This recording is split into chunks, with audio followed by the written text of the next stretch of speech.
As dusk settled over the eastern neighborhood of Cleveland, Ohio, the golden-orange sunlight filtered through the dusty windows of Mason Spirits Liquor Store. The last rays of the day cast a warm glow on the weathered wooden facade, highlighting the faded sign that had seen better days.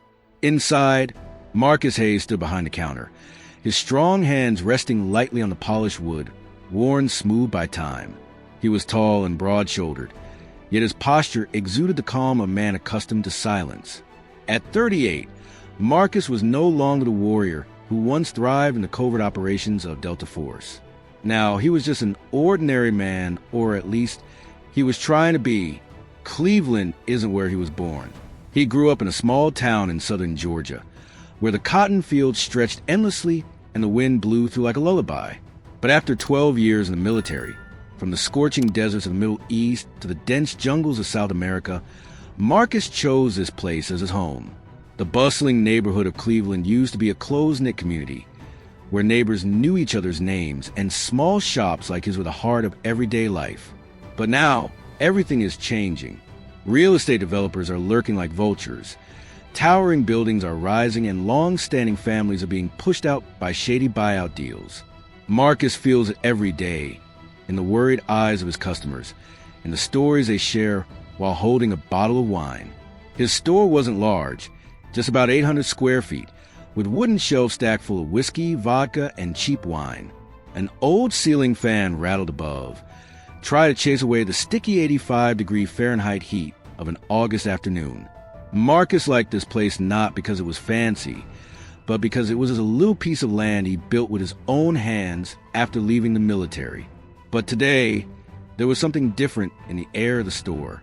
He could feel it, like the way he used to sense danger on those pitch-black nights in Iraq, when everything was so quiet it became terrifying.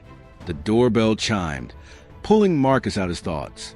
Mrs. Evelyn Carter, a regular in her 70s, walked in, her frail hands clutching a small bottle of bourbon tightly. She wore a thin gray sweater, her bright eyes sparkling yet lined with the wrinkles of time. "Good evening, dear," she said, her voice warm like a mother's embrace. She set the bottle down on the counter, a gentle smile spreading across her face. That light by the door is still flickering. Planning to give someone a scare? Marcus smirked, a rare smile that lit up his usually cold face. "I planned to fix it, Grandma Evelyn, but I've just been so busy." He took the brown paper bag and gently placed a bottle of wine inside, his movements slow yet precise, a sign of someone trained never to do anything unnecessary. Mrs. Evelyn shot him a glare, but her eyes were filled with love. "You always say that. Be careful, or I might just call someone to come fix it for you." She took the bottle of wine, giving his hand a gentle pat. "Take care, Marcus. This neighborhood isn't what it used to be." He nodded, saying nothing more, just watching her walk out the door, her small figure fading away in the glow of the sunset. But her words lingered in his mind. This neighborhood wasn't what it used to be. He knew that. In recent months, rumors of police misconduct had spread through the streets. Random checks ended with outrageous fines, and small shops closed for no reason. Marcus had never gotten into trouble, but he wasn't naive. He had seen worse things in places where there were no laws, and he knew the price of standing up to the powerful. The doorbell rang again, but this time, the atmosphere in the room suddenly grew heavy. Marcus didn't need to look up to know what was coming. Two men walked in, their strides confident, the sound of their leather shoes striking the wooden floor like a declaration. He slowly raised his eyes, locking his gaze on them. Sergeant Daniel Pierce, a tall guy with short blonde hair, wore his Cleveland police uniform tailored to perfection. Accompanying him was a younger officer, Ryan Kessler, with sharp eyes and an arrogant attitude that seemed to challenge the world. They weren't here to buy drinks. Marcus knew that from the very first glance. Pierce glanced around the shop, his lips pressed tightly into a straight line. He stopped in front of the counter, resting his hands on the wooden surface, his posture relaxed yet intimidating. "Good evening, Hayes," he said, his voice deep and slow, savoring each word. "Nice place you got here. Business doing well?" Marcus didn't respond right away. He stood tall, his hands hanging loosely at his sides, but his sharp gaze never left Pierce. "Enough to live," he replied, his voice steady, revealing no hint of emotion. Kessler scoffed, stepping closer to the liquor shelf, his fingers gliding over the Jack Daniels bottles as if he owned the place. "I thought this joint only sold cheap stuff," he said, his tone dripping with sarcasm. "Didn't expect to find some top-shelf goods here." He picked up a bottle, swirling in his hand, then shot Marcus a challenging look. Pierce raised his hand, signaling Kessler to be quiet, but the smile on his face didn't fade. "Relax, Hayes.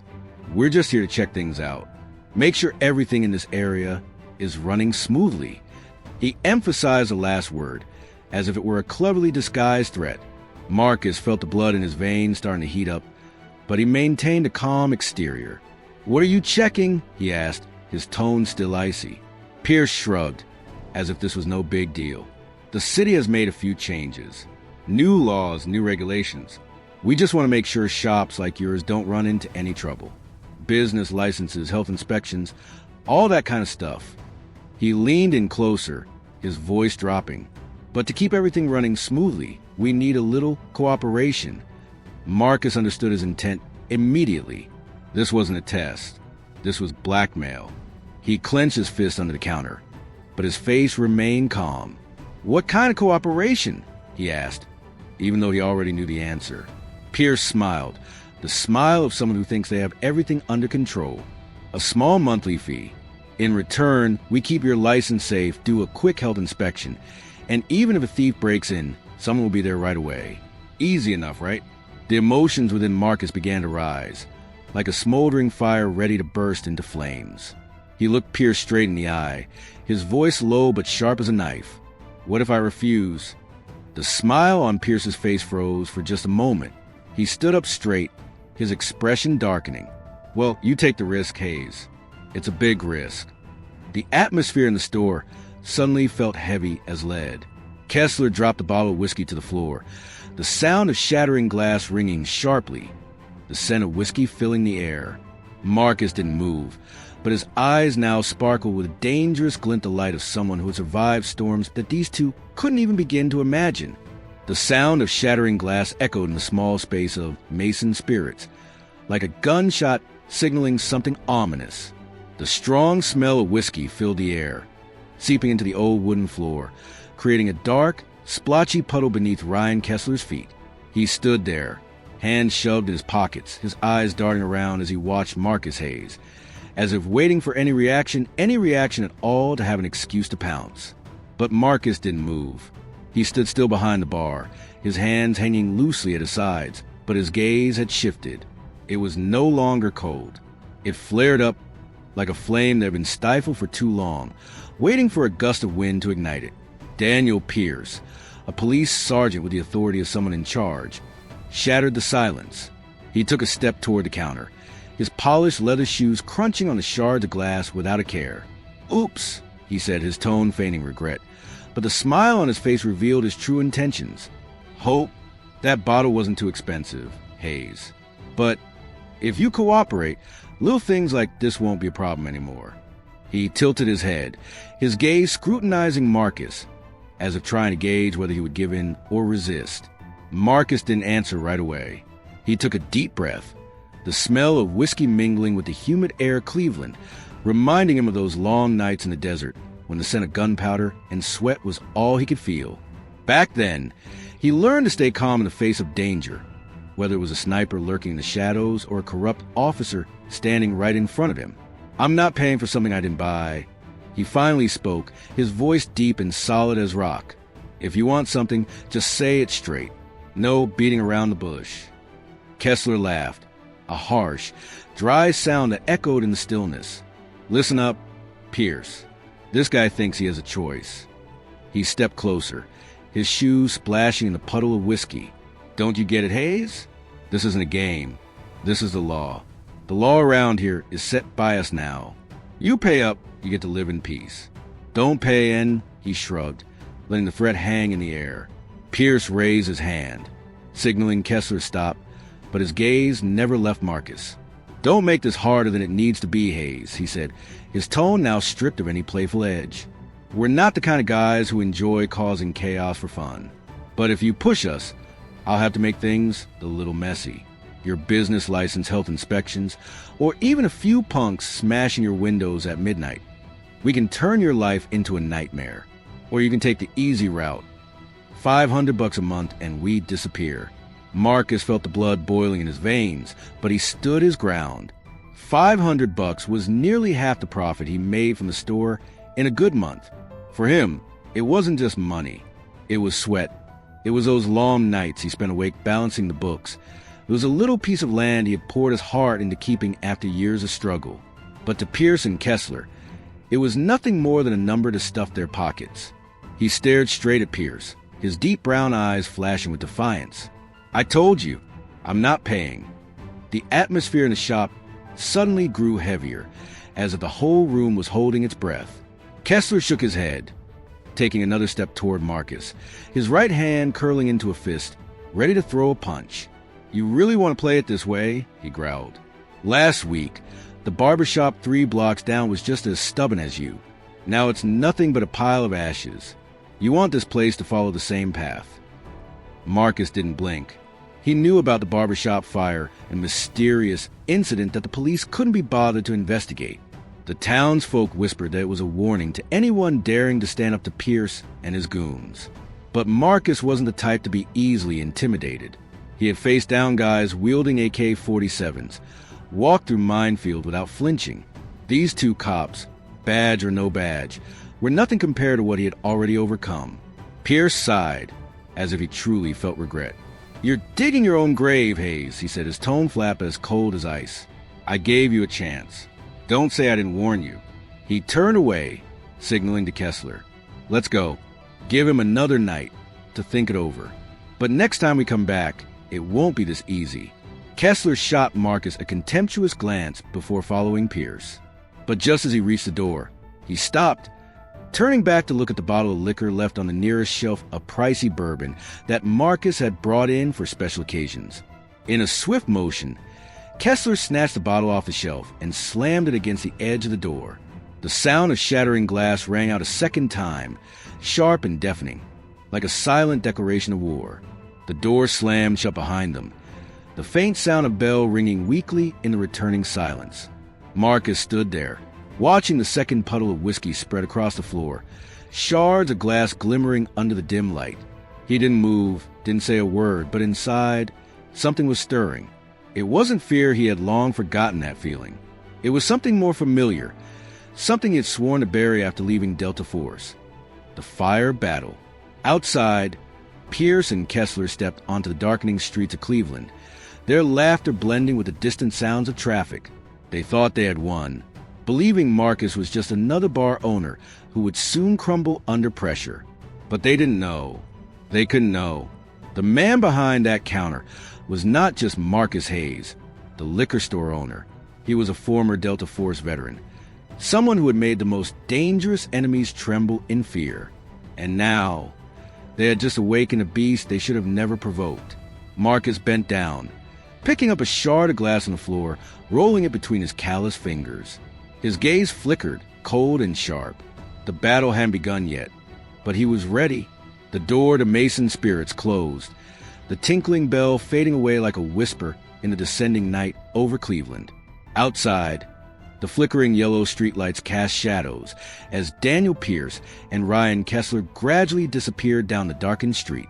Their laughter, dry and self-satisfied, lingered in the air as if they had just tossed a grenade into Marcus Hayes' shop and strolled away without a care. Inside, silence returned, but it was a heavy, suffocating silence, like the atmosphere before a storm. Marcus stood behind the bar, his hands tightly gripping the jagged piece of glass from the bourbon bottle that Kessler had just smashed. The sharp edges glinted under the dim light, reflecting his eyes, which no longer held the gentle gaze of a humble bartender. They were cold and focused, like when he used to look through the scope of his M4 on a moonless night in Afghanistan, waiting for the enemy to step into his line of fire. He tossed the shard to the floor, the soft clink echoing between 2 puddles of spilled whiskey, then slowly stepped out from behind the bar. He bent down and picked up the broom leaning against the wall, an old broom with a worn wooden handle and frayed bristles. His movements were slow and deliberate, but inside, something was boiling. It wasn't anger, something that flares up and fades away easily. This was something deeper, an instinct honed through hundreds of battles, from the smoke-filled alleys of Baghdad to the dense jungles of Colombia. Pierce and Kessler thought they had sent a message. They didn't realize they had just awakened a part of Marcus that he had tried to bury since leaving Delta Force. He swept the shards of glass into a corner, each movement steady like a breath. But his mind wasn't here. It was racing through a series of scenarios, analyzing, calculating the habits of a man who had survived by reading situations faster than his enemies. Pierce wasn't just a greedy cop. He held power, the confidence of someone protected by a system much larger than himself. Kessler, with his arrogant attitude, was just a pawn, a lackey eager to show off. But behind them, Marcus sensed the scent of something bigger. Money, corruption, and the puppet masters pulling strings in the shadows. He paused, gripping the broom handle tightly, staring out the front window. The streetlights flickered, casting a glow on the sign that read Minority-Owned Business, which he had put up a few months ago, a small declaration of resilience in a neighborhood being torn apart. Pierce and Kessler didn't choose him by chance. They targeted him because he was part of what they wanted to erase. Those who dared to stand firm against pressure. Marcus knew this not just from their threats, but from the stories he heard from customers who had lost their shops and homes simply for refusing to cooperate. That night, after locking up the shop just before midnight, Marcus stood outside on the street, his gaze sweeping over the quiet road. He pulled down the heavy 50-pound steel shutter, securing it tightly with a large padlock, the sound of metal clanging echoing sharply. Cleveland never truly sleeps. The distant sound of car horns echoed back, headlights gliding by. But this neighborhood at this hour held a strangely serene vibe. Marcus took a deep breath of the cool air, the temperature having dropped to about 70 degrees Fahrenheit, and felt a chilly breeze waft through the collar of his jacket. He walked up to the black Ford F-150 parked 20 feet away, the soles of his old combat boots crunching on the pavement. Before climbing into the truck, he paused, turning back to glance at the store one last time. The dusty glass, the weathered sign, and the 2 puddles of whiskey that dried up his mind all served as a reminder. This wasn't just a shakedown. This was a declaration of war. And Marcus, though he had left the military, was still a warrior at heart. As he started the car, the roar of the engine shattered the stillness of the night. He drove off, the red taillights gradually fading into the darkness. But in his mind, a plan was taking shape. Pierce and Kessler thought they could intimidate him, undermine him, and that he would bow down like everyone else. They were wrong. He wasn't the kind of person to back down. He had faced far more dangerous foes than these 2 armed men bombers, and those without badges to hide their crimes. These 2 cops, with all their arrogance, were nothing but small prey in his eyes. As the car turned onto East 55th Avenue, Marcus glanced in the rearview mirror. His shop was now just a tiny behind him, but he knew he would be back soon, not to open a liquor store like any other day, but to face what was coming. Pierce had promised a return, and Marcus knew they weren't joking. But he wasn't joking either. If they wanted a war, they would get a war. They just didn't realize that the opponent they chose was once a killing machine trained by Delta Force. He revved the engine, the car speeding down the dark road, his gaze no longer that of a bar owner. It was the look of a soldier ready to step into battle. That feeling, a mix of adrenaline and absolute focus, rose within him like an old friend. Tonight, he would sleep, but not in peaceful slumber. It was a sleep of someone who knows that tomorrow, everything would change forever. That night, Marcus Hayes couldn't sleep. He lay on a single bed in his small apartment, just a couple of blocks away from Mason Spirits. The sickly yellow glow of the streetlights seeped through the curtains, casting a patchy light on the stained ceiling. The sound of his Ford F-150's engine still echoed in his mind, like a steady beat reminding him of what had just happened a few hours earlier. 2 shattered whiskey bottles, Daniel Pierce's threats, and Ryan Kessler's disdainful glare all felt like scattered pieces of a puzzle he couldn't quite fit together. But he knew one thing. This wasn't a coincidence. It was part of something bigger, and he needed to figure out before Pierce came back. Marcus sat up, his bare feet touching the cold wooden floor. The temperature in the room was only about 68 degrees Fahrenheit, but he didn't feel cold. His body had grown accustomed to sleepless nights and the biting chill of the distant mountains where he once served. He walked over to the kitchen table, where an old desk lamp cast a weak yellow light over the Cleveland map he had spread out since last week. He wasn't the type to plan on paper Delta Force had taught him to act on instinct, but now he needed to see things more clearly. He pulled out a chair, sat down, and began marking red excess on the map. The bustling neighborhood of Cleveland is no longer the place he knew when he moved here 3 years ago. The small shops, family bakeries, and hair salons are disappearing, one by one. He remembers Evelyn Carter's words from yesterday. This place isn't what it used to be. He once thought she was just talking about the natural changes that come with time, but now he realizes it runs deeper than that.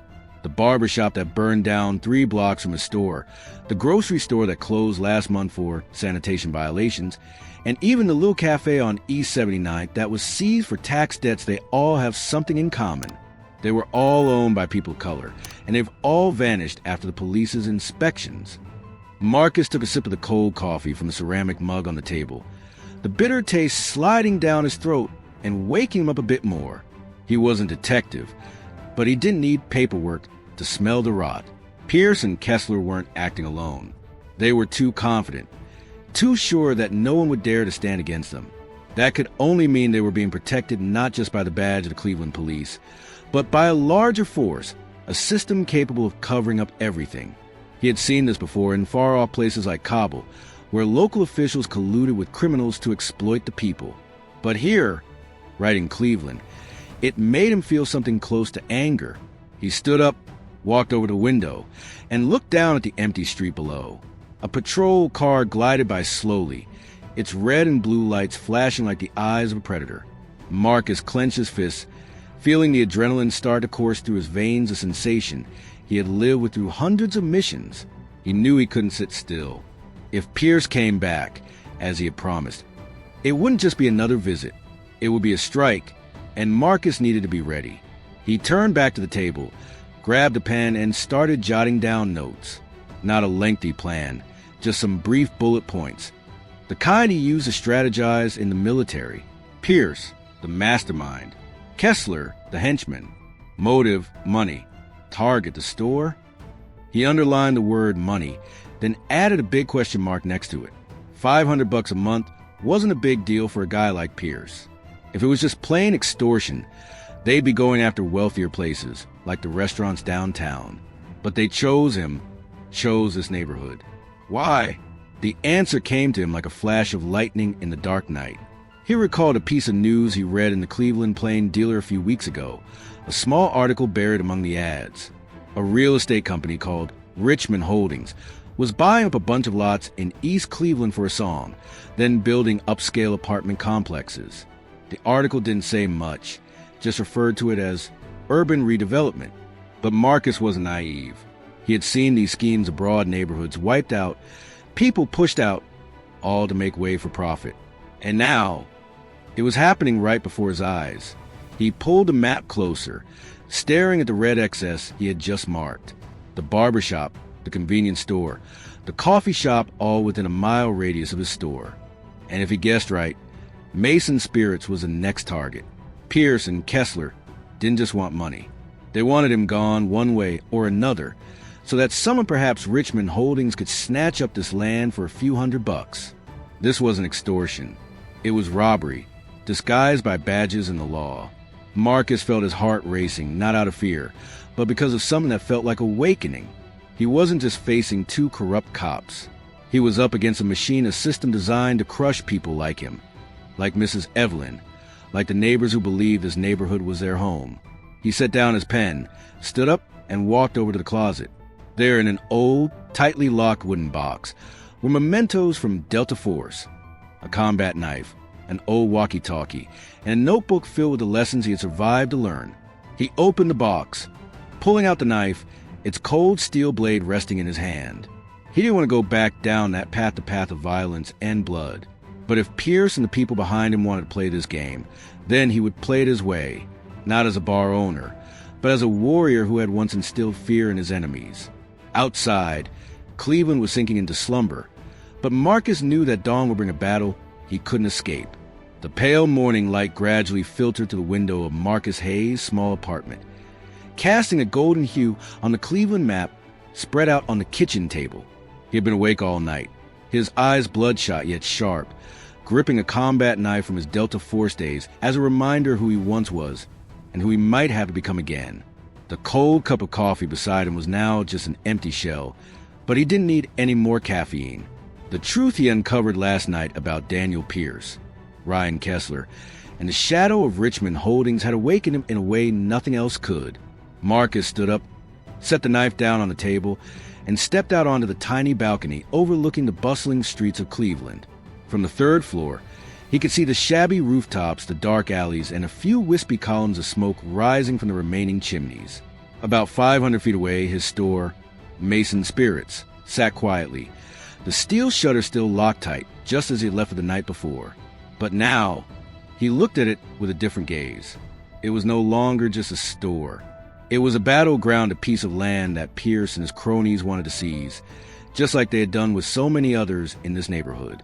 He turned back into the house, pulling a chair up to the map once more.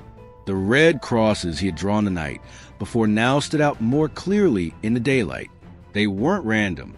They formed a circle, an area of land less than 2 square miles, where small businesses had been collapsing one after another.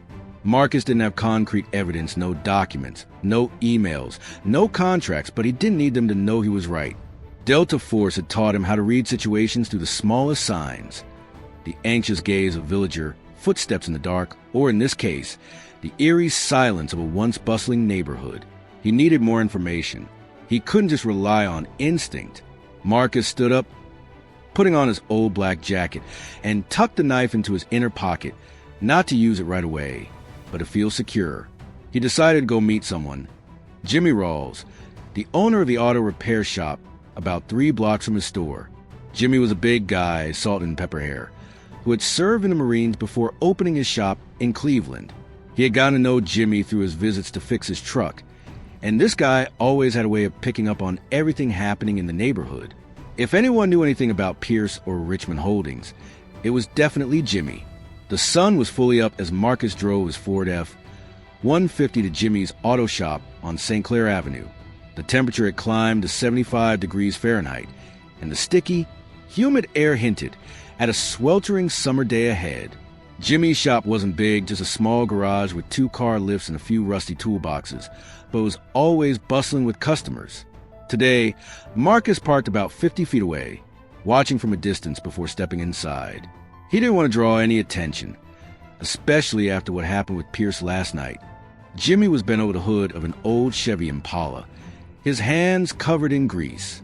When Marcus walked in, he looked up, wiped his hands on a rag, and forced a smile. "Marcus, it's been a while since I've seen you," Jimmy said, his voice low but friendly. "Is your car broken down again?" "No," Marcus replied, his voice flat. He glanced around the garage, seeing no one else except a young apprentice fiddling with a tire in the far corner. "I need to ask you a few things about this area." Jimmy frowned, the smile on his face fading away. He gestured for Marcus to follow him into the corner of the garage, where a small table was piled high with notebooks and empty soda cans. "What's going on that's so serious?" Jimmy asked, sitting down in a chair, his eyes scrutinizing Marcus. Marcus didn't beat around the bush. "Pierce and Kessler. They came to my shop last night, demanding $500 a month for protection. Do you know anything about them?" Jimmy sighed, leaning back and scratching his chin. "I know, man. They're not just targeting you, Marcus.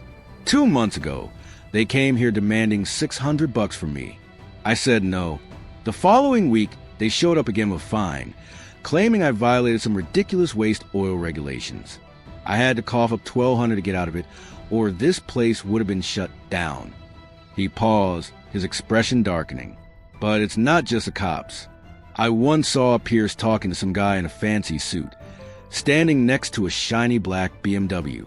I bet he's not from around here." Marcus clenched his fist under the table, feeling the tension rise within him. "Richmond Holdings," he said, his voice low but steady. "Have you heard anything about them yet?" Jimmy nodded slowly. "Yeah, I've heard. People are saying they're behind the land deals in this area. That barbershop fire last month, that land now belongs to Richmond Holdings, and they got it for just $10,000 practically a steal. I don't have proof, but I bet the cops are working for them. Pierce isn't the type to come up with this stuff on his own. He's just a pawn in their game. Jimmy's words were like a spark, igniting the smoldering fire within Marcus. He leaned forward, his voice dropping to a whisper. Who's behind Richmond Holdings? Do you know anything? Jimmy shook his head, a look of deep sadness on his face. I don't know the guy's name specifically, but I've heard he's a big shot, loaded with cash and power, and he's got a few politicians in his pocket. This place isn't just land, Marcus. It's prey, and they're tearing it apart piece by piece. Marcus sat still, letting Jimmy's words seep into every cell of his being. This was no longer a personal matter. Pierce and Kessler were just the tip of the iceberg. Behind them was a corrupt machine, a system built to rob not just a store, but the lives of everyone he knew. Mrs. Evelyn, Jimmy, and dozens of other families. He felt the blood rush to his head, not out of anger, but from a cold clarity. He couldn't let them win. He stood up, nodded at Jimmy. Thanks, man. I'll take care of the rest. Jimmy looked at him, worry in his eyes. Be careful, Marcus. They're not messing around. Marcus smirked, a cold smile. Neither do I. As he stepped out of the garage, the bright sunlight hit his face. This battle had just begun, and he knew he needed more than just a knife to win. Marcus Hayes stepped out of Jimmy Rawls' garage, the midday sun in Cleveland scorching the pavement beneath his feet. The temperature had hit 82 degrees Fahrenheit, and the muggy air made sweat trickle down his forehead, but he didn't mind. Jimmy's words still echoed in his mind: Richmond Holdings, Pierce, and a web of corruption larger than anything he had ever imagined. He paused beside the Ford F-150, his hand resting on the door, but he didn't open it right away. Instead, he gazed down St. Clair Avenue, where low-rise buildings mingle with vacant lots, remnants of businesses that have been wiped out. Everything is clearer now than ever before. Pierce and Kessler aren't just greedy cops looking to squeeze money out of him. They're part of a machine led by Richmond Holdings, a system that not only steals land, but also shatters the lives of people like Jimmy, like Mrs. Evelyn Carter, like him. He once thought he could live peacefully, leaving his Delta Force past behind. But now he realizes the fight never really left him. It just changed the battlefield from the desert to the Middle East to these streets of Cleveland. He climbed into the car, started the engine, and the roar shattered the silence. As he drove toward Mason Spirits, less than a mile away, he felt a shift within himself. He was no longer just Marcus, the bar owner. He was Marcus Hayes, a Delta Force veteran who had sworn to protect what was his. Pierce had promised to come back, and this time he wouldn't just stand there and take it. He would strike back, not by paying up, but by exposing this rotten system for what it truly was. Arriving at the store, Marcus parked under the shade of an old oak tree, about 30 feet from the entrance. He stepped out, his gaze sweeping over the steel curtain and the weathered sign. It wasn't just a store. It was a symbol of resilience, of those pushing their limits but refusing to back down. He felt the cold steel of the knife in his jacket pocket, an oddly calming sensation. He didn't know who was at the helm of Richmond Holdings, but he would find out, and when he did, they would realize they had picked the wrong opponent. Marcus looked up at the deep blue sky and took a deep breath. The adrenaline that had once been his companion during the most dangerous missions was back, stronger than ever. Pierce and Kessler might think they were in control, but they had no idea who he was. Their system might be big, but he had faced bigger foes, and he was still standing here. He walked toward the store, keys in hand. The real battle hadn't started yet, but Marcus was ready. The next time Pierce showed up, he wouldn't be facing a victim. He would be facing a storm. The next morning, the harsh sunlight of Cleveland streamed to the shattered glass of Mason Spirits. Marcus Hayes stood in the middle of the store, his combat boots crunching on the sparkling shards, holding a broom that was now broken in half after he tried to sweep up the mess. Last night, after he left, someone or something had attacked. The front window was smashed to bits.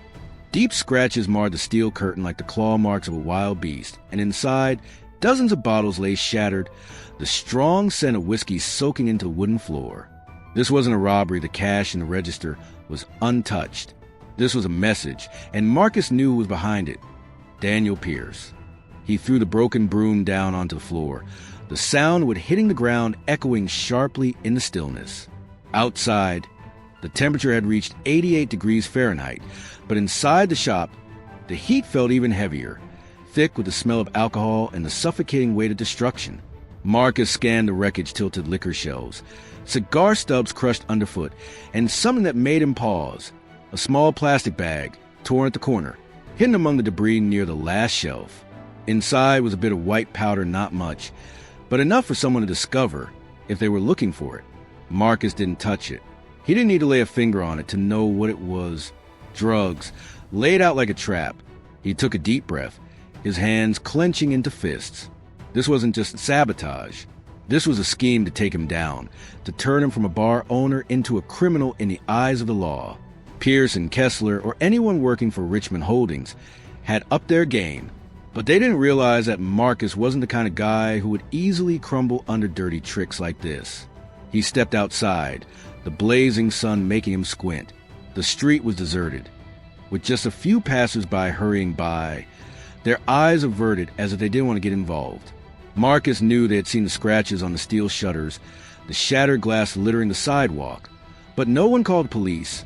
No one stopped. In this part of Cleveland, people had learned to survive by pretending to be blind. He didn't blame them. He had seen it in war-torn villages, where people bowed their heads to violence to stay alive. But he wasn't them.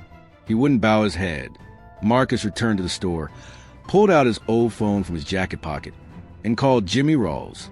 The phone rang 3 times before Jimmy picked up, his voice hoarse as if he had just woken up. "Marcus? What's going on that you're calling so early?" "My shop got smashed last night," Marcus said bluntly, his tone cold but firm. "Glass shattered, liquor smashed, and they left behind a bag of drugs. What do you think?" Jimmy was silent for a moment, then sighed through the phone. "Oh man, Marcus, I told you to be careful. Pierce isn't messing around. He did the same thing to that bakery on East 105th. Last year, smashed it up, planted drugs, then brought the whole police team in to search it. The shop owner is sitting in jail now, and the property belongs to Richmond Holdings." Marcus nodded, even though Jimmy couldn't see him. "I know, but I'm not going to jail, and I'm not letting them take this shop. Have you heard anything new about Pierce?" "I heard he often shows up at an old warehouse near the Cuyahoga River, about 3 miles away," Jimmy replied. "No one knows exactly what they're doing there, but I bet it's not anything good. If you're planning to do something, Marcus, don't go alone. There are a lot of them." "Thanks, Jimmy," Marcus said, then hung up. He hadn't planned on going alone, but he didn't need backup either. Delta Force taught him how to fight solo, how to turn disadvantages into advantages. He stepped back inside, picked up the bag of drugs with an old glove to avoid leaving fingerprints, and stuffed it into his jacket pocket. This wasn't evidence to hand over. It was leverage, something he would use to strike back at Pierce when the moment was right. But before he could think any further, the sound of a police siren echoed from afar, growing closer. Marcus stepped outside, standing on the sidewalk, his sharp gaze fixed on the 3 patrol cars rolling in. They stopped about 20 feet away from him, dust swirling in the sunlight. Daniel Pierce emerged from the first car, his uniform crisp, a smirk on his face as always. Ryan Kessler followed, fiddling with his nightstick, a gleam of satisfaction in his eyes. "Good morning, Hayes," Pierce said, his tone light yet dripping with sarcasm. "Look at this place. Looks like you're in some serious trouble now." He stepped closer, his polished leather shoes crunching on the shards of glass without a second thought. Marcus didn't respond. He stood still, his hands hanging loosely, but his body was coiled like a loaded gun. Pierce tilted his head, eyeing him like prey. "Someone called in. Said there's suspicious activity here. Drugs, maybe. What do you think about us checking it out?" Marcus smirked, a cold smile flickering across his face. "You need a search warrant," he said, his voice low yet sharp. Pierce laughed loudly, as if it were the funniest joke he had ever heard. "A warrant? With a place that's been wrecked like this, I don't need a warrant, Hayes. But if you've got nothing to hide, just let us do our job. Unless," He paused, his eyes gleaming. "Are you afraid we'll find something?" Marcus stood still, but in his mind, everything was starting to move. This was the moment they set the trap, but he wouldn't let them win easily.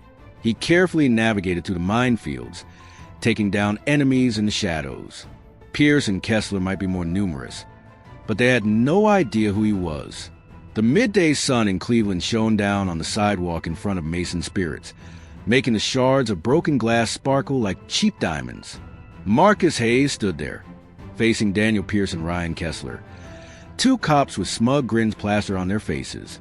3 patrol cars were parked neatly, blocking the wide street that was barely 50 feet across, a clear statement that they were in control.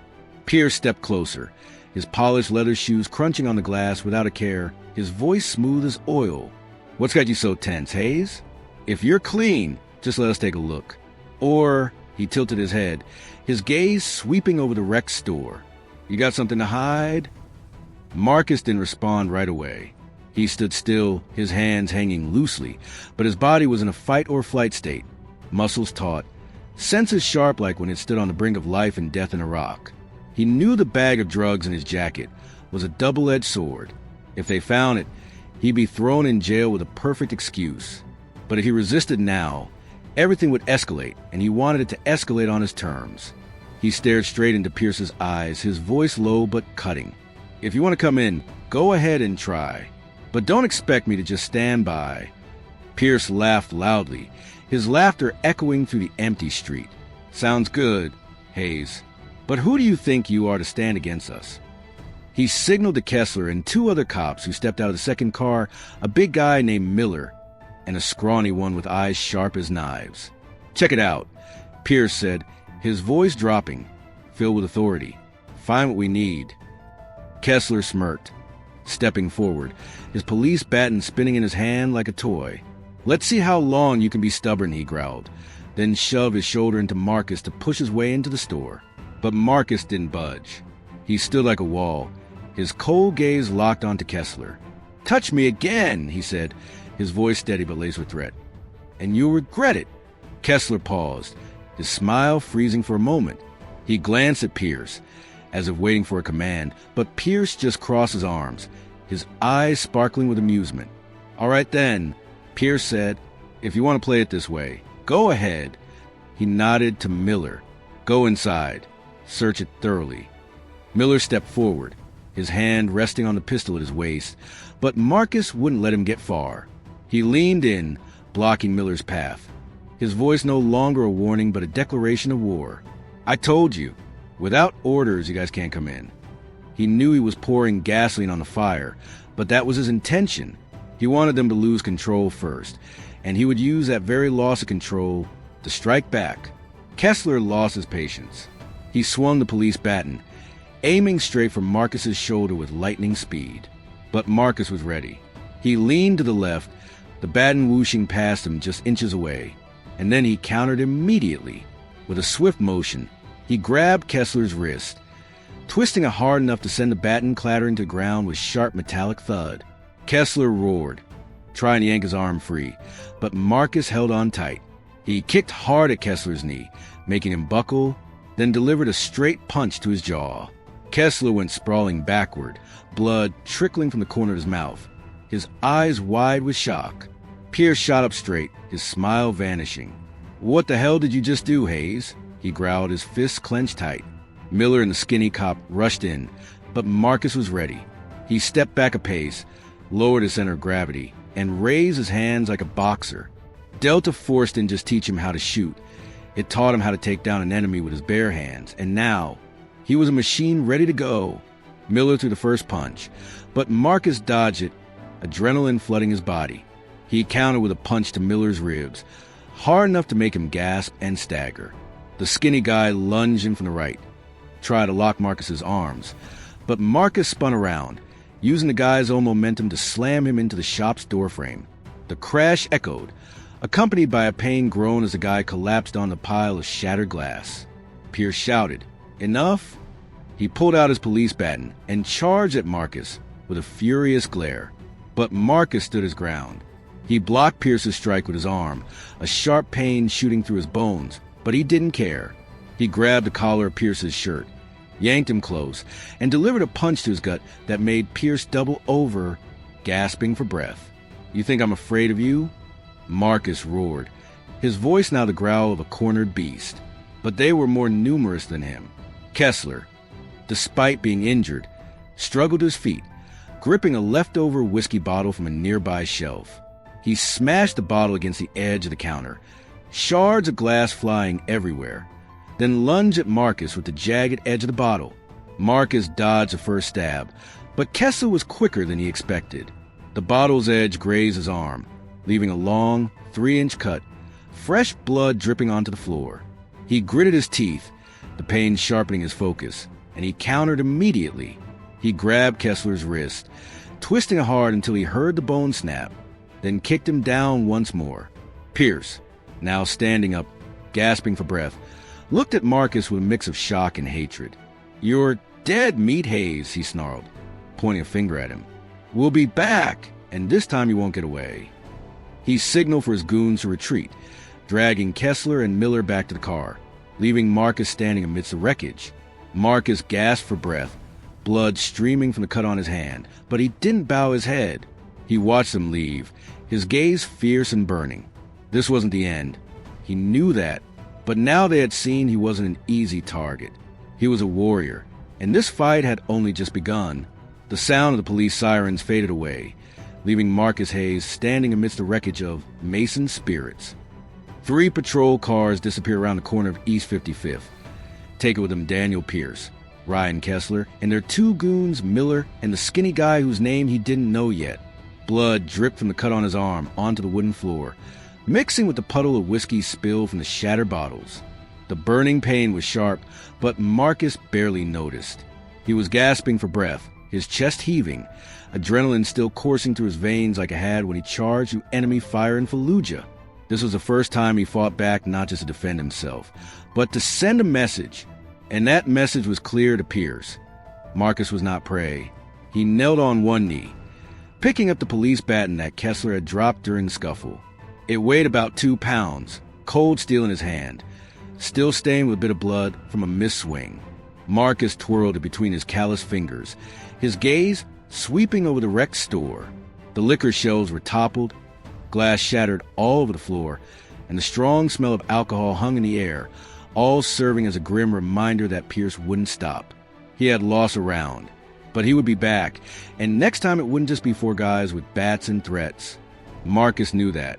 He had faced enemies who never backed down, those willing to burn an entire village to get what they wanted. Pierce was no different. He just wore a badge. He stood up, wiped the blood from his hands onto his black jacket, and stepped outside. The midday temperature in Cleveland had hit 90 degrees Fahrenheit, and the heat made the wound on his hand throb even more. The street was still quiet, but he could feel the distant gazes of a few neighbors peering through their windows, watching silently. They didn't come close, didn't ask questions. Marcus understood. In this eastern part of town, silence was a way to survive. But he couldn't stay silent any longer. Not after what had just happened. Marcus returned to the store, pulling the bag of drugs from the pocket of the jacket that Pierce had definitely set up to trap him. He stared at it, a small plastic package no bigger than the palm of his hand, but enough to ruin his life if it fell into the hands of the police. He smirked, a cold smile flickering across his face. This wasn't the first time he had faced dirty tricks. Back in Colombia, he had seen gangs plant drugs in people's homes to frame them, forcing them to leave, where Pierce learned that trick didn't matter. What mattered was that Marcus wasn't going to let him win this way. He stuffed the bag of drugs into a small metal box at the counter, where he kept the change and receipts, then locked it tight. He needed time to think, to plan, but first, he had to clean up, not because he wanted to open for business right away, but because he couldn't let Pierce think he had shattered his spirit. Marcus grabbed a new broom from the back room and began sweeping up the broken glass and dried whiskey on the floor. Each sweep was a count in his head, a way to stay calm amid the storm that was brewing. But before he could finish sweeping, the roar of an engine echoed from afar. Marcus paused, gripping the broom handle tightly, his gaze fixed on the shattered window. A white, unmarked truck glided slowly by, about 30 feet from the store, the driver's side window rolling down just enough to reveal a guy in sunglasses, his expression cold and detached. He didn't stop, but his eyes locked onto Marcus for a few seconds before the truck accelerated and disappeared around the corner. Marcus felt the hair on the back of his neck stand up, not out of fear, but because the instinct of a warrior sensed a new danger. He threw the broom down and quickly stepped outside, his eyes scanning the street. The car had driven off, but he knew it wasn't a coincidence. Pierce might have backed off, but he wasn't acting alone. Who was the guy in the truck? A henchman from Richmond Holdings? Or someone hired to keep tabs on him? Marcus didn't have the answers, but he knew one thing. They were tightening the noose. And if he didn't act fast, this shop, along with everything he had built, would be gone for good. Marcus stepped inside, pulled out his phone from his pocket, and called Jimmy Rawls back. The phone rang twice before Jimmy picked up, his voice now filled with worry. "Marcus, are you okay? I heard there were cops at your place this morning." "I'm fine," Marcus replied, his voice low but firm. "But they smashed up my shop last night, then came back this morning with the whole crew. I fought back, and Pierce swore he'd come back. You mentioned the warehouse near the Cuyahoga River. I need to know more about it, the exact address, and anything else you've heard." Jimmy sighed on the phone. "Oh man, you're crazy, Marcus. But I know you won't back down. That warehouse is on West 25th, near the Fulton Bridge. I've heard they're storing something there. Could be illegal stuff. Could be cash. But you need to be careful. It's not just Pierce and Kessler hanging around there.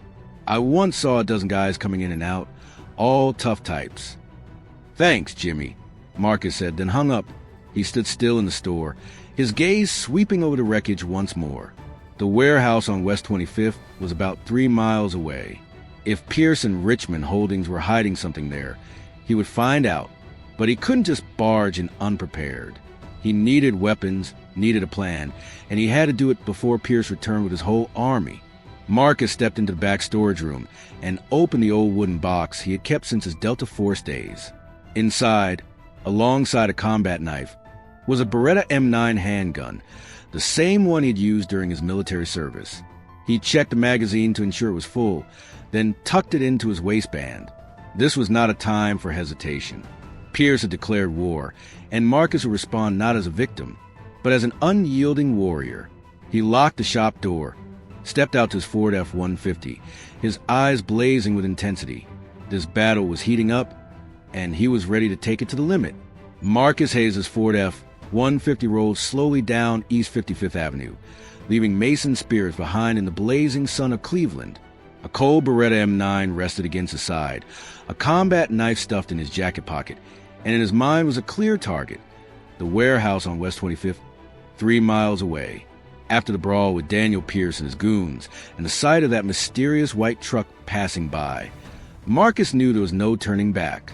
Pierce had declared war, and he would respond not by running away, but by launching a direct assault on their lair.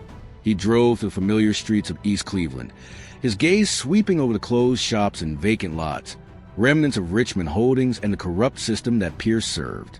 The temperature outside was still hovering around 90 degrees Fahrenheit, but inside the car, the heat didn't bother him. He was used to the scorching heat of the desert, accustomed to the pressure of battles where every second meant life or death. This was no different. It was just that the enemy now wore a badge instead of wielding a machine gun. As he turned onto West 25th Street, less than half a mile from the Cuyahoga River, he slowed down and parked behind an abandoned building about 200 feet from the warehouse. From here, he could see a dull gray concrete block, rusted steel doors, no lights, no signs of life. But Marcus knew what was inside, the answers to what Pierce and Richmond Holdings were hiding. He turned off the engine, stepped out, and let the sunlight wash over his face, highlighting his cold, determined gaze. Marcus clenched his fists, feeling the adrenaline surge like before every Delta Force mission. Pierce thought he could smash up his bar, deal drugs, and force him to submit. He was dead wrong. He wasn't just a bar owner. He was a relentless warrior, and now he was going to show them the price of picking the wrong opponent. That warehouse was just a first step, and he was going to tear apart this rotten system piece by piece. As dusk settled over Cleveland, the fiery red sunlight bathed the Cuyahoga River, reflecting off the rusted steel of the warehouse on West 25th Street. Marcus Hayes stood behind a crumbling wall 200 feet away, his Ford F-150 parked discreetly under the shade of an oak tree 50 feet from him. He wore a black jacket, a Beretta M9 tucked into his waistband, and a combat knife snug in the pocket of his Delta Force-era toolkit. Now his companions in this new battle. The temperature had dropped to 85 degrees Fahrenheit, but the heat still clung to him, sweat trickling down his forehead as he surveyed the warehouse. From his vantage point, Marcus could clearly sense the eerie silence that enveloped the place. No lights, no engine sounds, just the whisper of the wind slipping through the cracks in the concrete walls. But he knew it wasn't empty. Jimmy Rawls was right. This was where Daniel Pierce and his goons were hiding something that linked them to Richmond Holdings. After the brawl at Mason Spirits this morning and the sighting of that mysterious white truck, Marcus realized he couldn't wait any longer. If he wanted to protect the shop, to safeguard this neighborhood, he had to uncover the truth, and he would find it right in the enemy's lair. He crouched low, moving along the crumbling wall, his combat boots barely making a sound on the dry ground. Delta Force had taught him how to approach a target without being detected. Every step, every breath was meticulously controlled.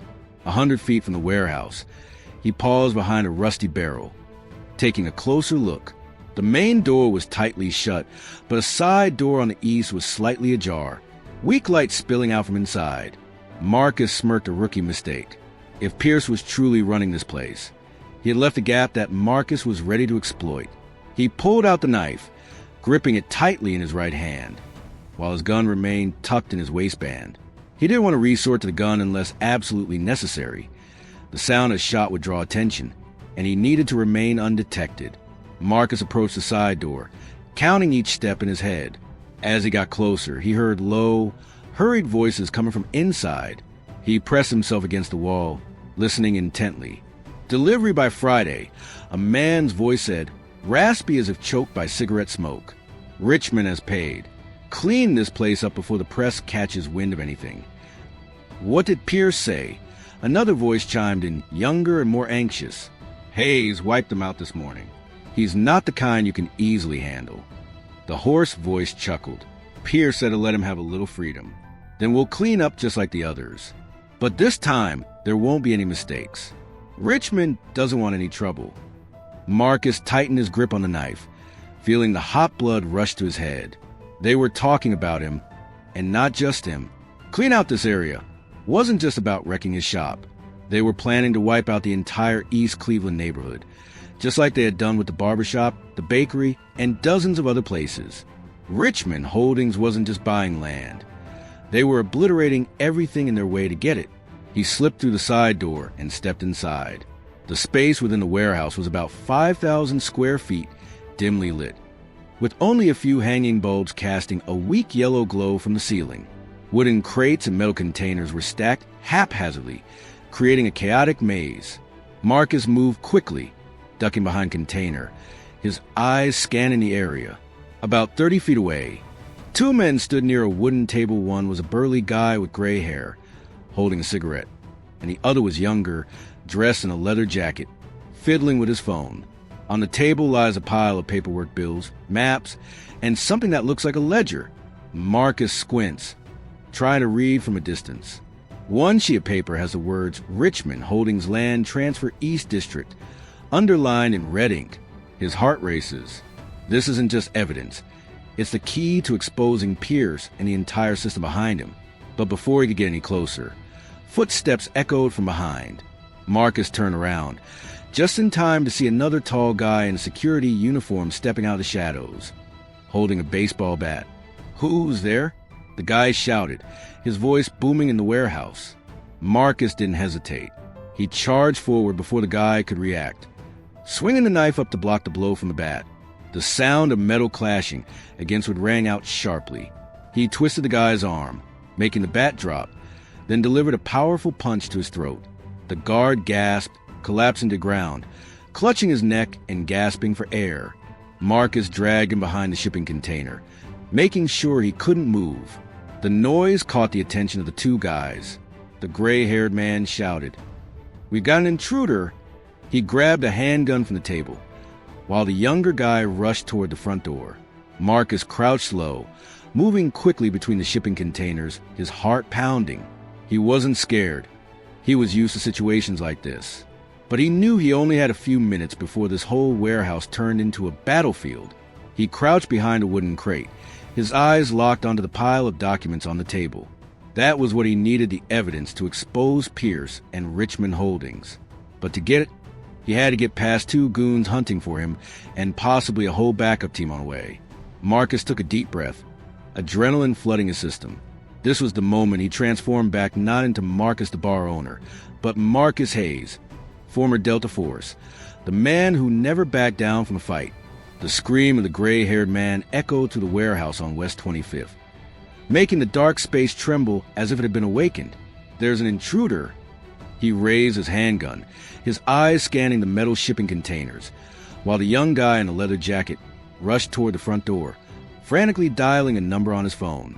Marcus Hayes crouched behind a wooden crate, about 20 feet from the desk, his breathing steady even though his heart was pounding. The guard he had just taken down lay motionless behind a container near the side door, but he knew his time was running out. If the young guy managed to call for backup, this warehouse would turn into a deadly trap.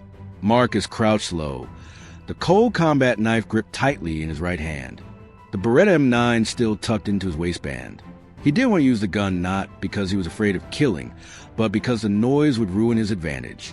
Delta Force taught him that silence is the most powerful weapon in situations like this. He scanned the wooden table cluttered with papers, bills, and maps, all the evidence he needed to expose Daniel Pierce and Richmond Holdings. But to get it, he had to get past the 2 guys in front of him, and possibly the whole gang of goons on their way. The gray-haired man stepped forward, the gun in his hand trembling slightly, not out of fear but from tension. "Come out, you bastard," he roared, his gravelly voice echoing off the concrete walls. Marcus didn't move. He waited, watching, calculating the distance. The guy was less than 15 feet away, but his line of fire was blocked by a wooden crate. This was his chance. Quick as a flash, Marcus burst out from behind the crate, his knife raised to block the gunman's grip. The sharp clash of metal rang out.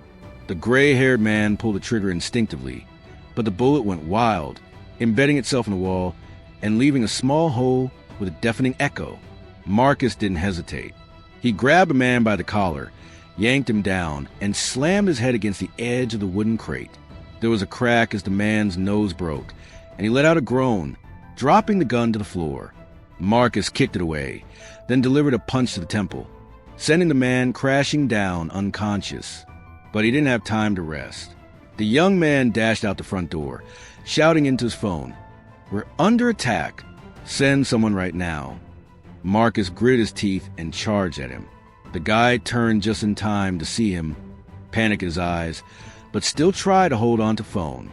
Marcus leaped over a low shipping container, pulled out his Beretta this time. He had no choice.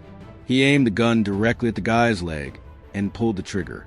The shot rang out, shattering the silence, the bullet embedding itself in the young man's thigh. He screamed and collapsed, the phone flying out of his hand and shattering on the concrete floor 5 feet away. Marcus ran over, kicked the phone away, and pinned the guy down with his knee. "Who's coming?" he growled, pressing the gun against the guy's chest. The young man gasped for breath, blood seeping from his wound, his face pale. The Pierces," he stammered. "He's gonna kill you." Marcus didn't respond.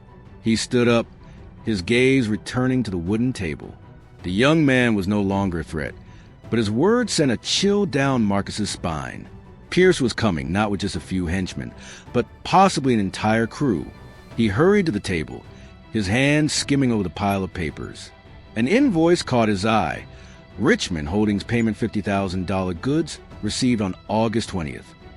Below it was a map of East Cleveland, with red XS marking various lots, including Mason Spirits. He stuffed the invoice and the map into his jacket, his heart racing. This was evidence, but it wasn't enough. He dug deeper and found a small leather notebook, stained with ink. He flipped through it quickly, and what he read made his blood run cold. East District clear out by September. Liquidate small businesses. Pierce to handle. Richmond to transfer funds through redevelopment. Below that was a list of names of those who once owned bakeries, barbershops, coffee shops, all marked process. At the bottom of the page was a scrawled signature, T. Richmond. Marcus tightened his grip on the notebook, a mix of anger and disbelief flooding through him. This wasn't just extortion or land grabbing. This was a systematic plan to wipe out the entire East Cleveland area, turning it into high rises for the wealthy. And Pierce was the attack dog for a guy named T. Richmond, the mastermind behind Richmond Holdings. He stuffed the notebook into his pocket, but before he could leave, the roar of an engine echoed from a distance. He dashed to the back door, pressed himself against the frame, and peered outside. 3 black SUVs, not police cars, barreled in and stopped about 100 feet from the warehouse. The doors swung open, and 6 guys stepped out, all dressed in black, brandishing handguns and baseball bats. Pierce wasn't around, but Marcus knew they were his men. They shouted, "Check in there, find that bastard," and fanned out to surround the warehouse. Marcus took a deep breath, adrenaline surging through his body. He was surrounded, but he wasn't afraid. He had been cornered before in the dark alleys of Baghdad, amidst the trap-laden jungles of South America, and he always found a way out.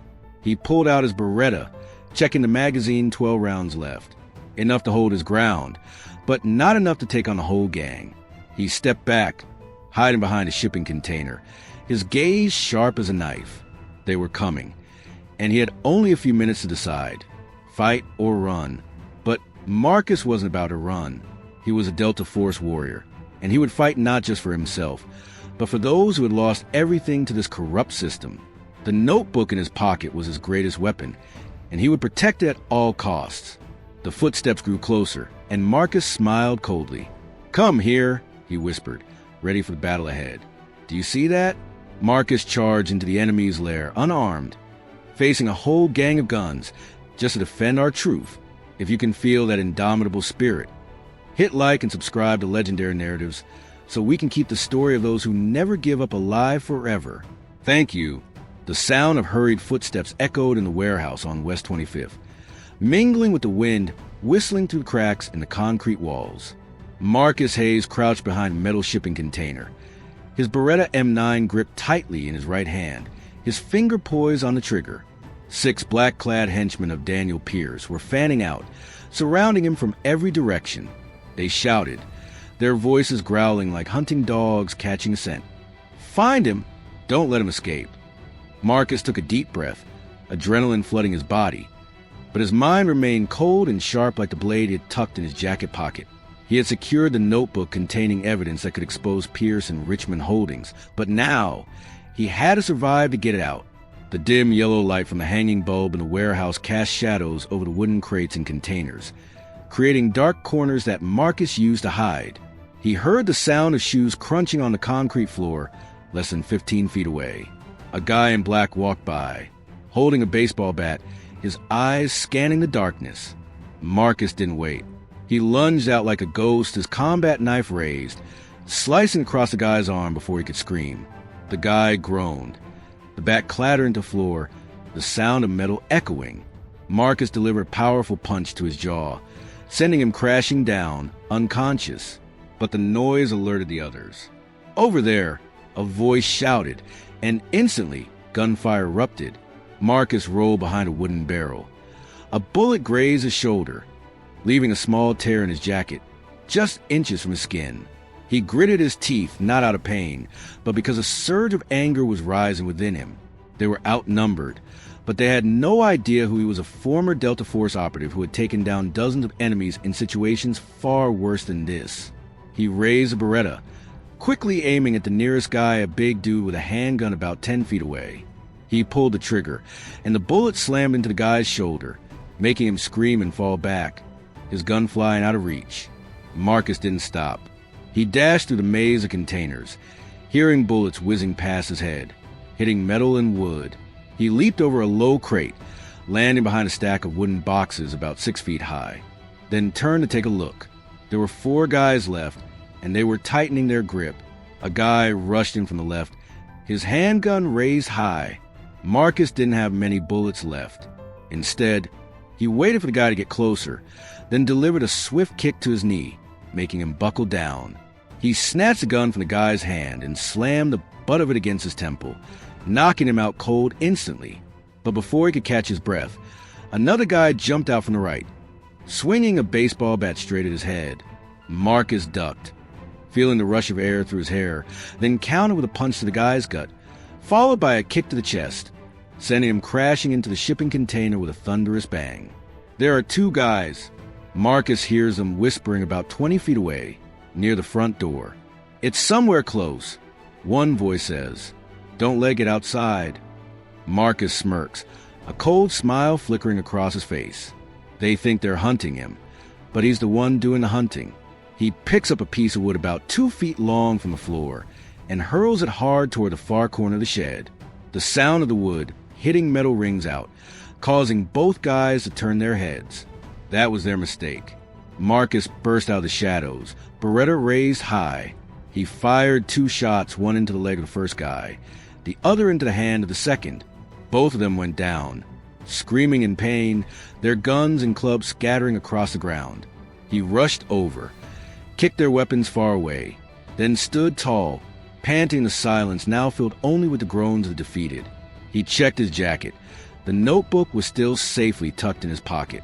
But before he could leave, the roar of an engine echoed from afar. Marcus dashed to the side door, peering through the crack. A police car, this time an official patrol unit, sped up and stopped about 50 feet from the warehouse.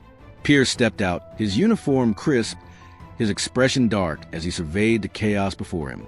He didn't rush in. He just stood there, radio in hand, his voice cold as ice. "Call in backup. Hayes is inside. Let's wrap this up now."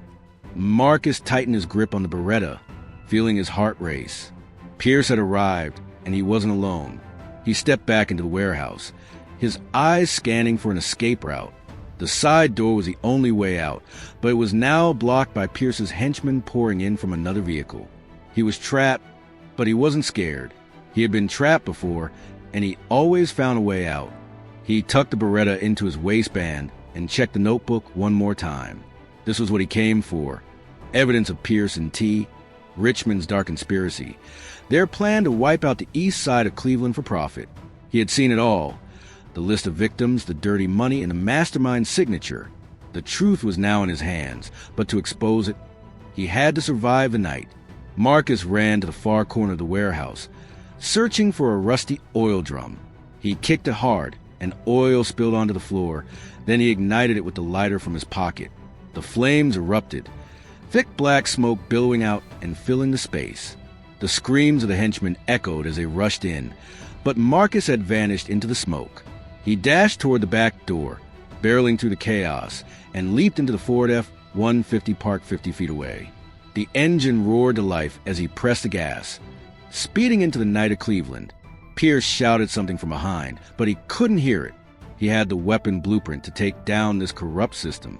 Now, he just needed a plan to use it, and he wouldn't stop until justice was served. The night enveloped Cleveland as Marcus Hayes drove his Ford F-150 through the quiet streets, the roar of the engine shattering the stillness of the east side. The leather-bound notebook, a testament to the dark conspiracy of Daniel Pierce and T. Richmond, sat safely in his jacket pocket. But he knew he wasn't out of danger yet. Smoke from the warehouse on West 25th still billowed behind him, about 3 miles away, a faint column of black under the moonlight. Pierce had been there, shouting into the radio, calling for backup to hunt him down. This was no longer a game. It was a fight for survival, and Marcus knew it would end in blood. He revved the engine, the headlights sweeping to the dark alleys, but his mind was racing even faster. The notebook was a key, a list of victims, dirty money, and T. Richmond's signature, enough to expose the corruption within Richmond Holdings. But Pierce wouldn't let him live to bring it to light. Marcus had seen guys like Pierce on the battlefield, men willing to kill hundreds to protect their secrets. He wasn't just a corrupt cop. He was a bloodhound unleashed, and now his prey was Marcus. The car turned onto a small road near the Cuyahoga River, about 2 miles from the downtown area. Marcus slowed down, parking behind an abandoned factory, his eyes scanning the rear-view mirror. No headlights chasing him, no sirens, but he knew they were coming. He turned off the engine and stepped out, the cool night air at 70 degrees Fahrenheit, soothing the burning wound on his arm from the fight in the warehouse. He checked his Beretta M9. It had 10 bullets left. Not a lot, but enough to hold his ground if he played his cards right. He needs a plan. The notebook is his weapon, but he can't go to the police station. Pierce has someone inside. He also can't hand it over to the press just yet. He needs someone trustworthy to ensure the truth comes to light. He thinks of Jimmy Rawls, but Jimmy isn't strong enough to handle this. Then a name flashes in his mind. Lena Carter, the granddaughter of Evelyn Carter, an investigative reporter for the Cleveland Plain Dealer. He's met Lena a few times when she visited Evelyn at Mason Spirits. She's young, smart, and known for not shying away from digging into major scandals. If anyone can turn this notebook into a fire that will burn Pierce and Richmond to the ground, it's Lena. Marcus took his phone out of his jacket pocket and dialed Mrs. Evelyn, the only number he had related to the Carter family. The phone rang 3 times before her voice came through, weak yet warm. "Marcus? What's going on that you're calling me this late at night?" "Mrs. Evelyn, I need to talk to Lena," Marcus said, his voice low but urgent. "I have something important evidence about what's happening in this area. I'm in danger and I need her help." Mrs. Evelyn was silent for a moment, then sighed. "Oh, God, Marcus, what trouble have you gotten into this time?" "Lena is at home, 5 miles away on Euclid Street. You should go there, but be careful. I don't want to lose anyone else in this neighborhood." "Thank you, ma'am," Marcus said, then hung up the phone. He climbed into his truck, started the engine, and sped off toward Euclid Street. But he hadn't gone half a mile when the blinding headlights from behind made him squint in the rearview mirror. 2 black SUVs, just like the ones from the warehouse, were tailing him less than 300 feet away. Marcus gritted his teeth, pressed the gas harder, and the Ford F-150 roared as it picked up speed. They wouldn't give up. He took a sharp turn into a narrow alley, the tires screeching against the asphalt. But the 2 SUVs stayed right on his tail. A gunshot rang out, a bullet smashing into the rear window, cracking it like a spider web. Marcus ducked low, his left hand gripping the steering wheel while his right hand pulled out his Beretta. He couldn't let them catch up, not with the notebook still in his hand. He drove across a small bridge over a branch of the Cuyahoga River, about 4 miles from Lena's house. The streets were busier now, with a few civilian cars zooming by, but no one stopped to check out the chase. Marcus turned into an abandoned parking lot near East 79th Street, slamming on the brakes and sending the car skidding 10 feet before it came to a halt behind a pile of trash cans. He jumped out, crouching behind the car, Beretta raised high, waiting. 2 SUVs screeched into the parking lot, stopping about 50 feet away from him. The doors swung open, and 4 men in black stepped out, all wielding handguns. One tall guy with short hair and a gruff voice shouted, "Hayes! Get out here now, or we'll burn this whole place down to find you." Marcus didn't respond. He watched, sizing up the 4 men, 2 on each side, 2 straight ahead. They had no idea he was ready. He aimed at the closest guy and pulled the trigger. The gunshot rang out, the bullet hitting the man square in the chest, sending him crashing backward with a scream of pain. The other 3 opened fire in retaliation, bullets whizzing past Marcus's head, slamming into a trash can and the side of a Ford.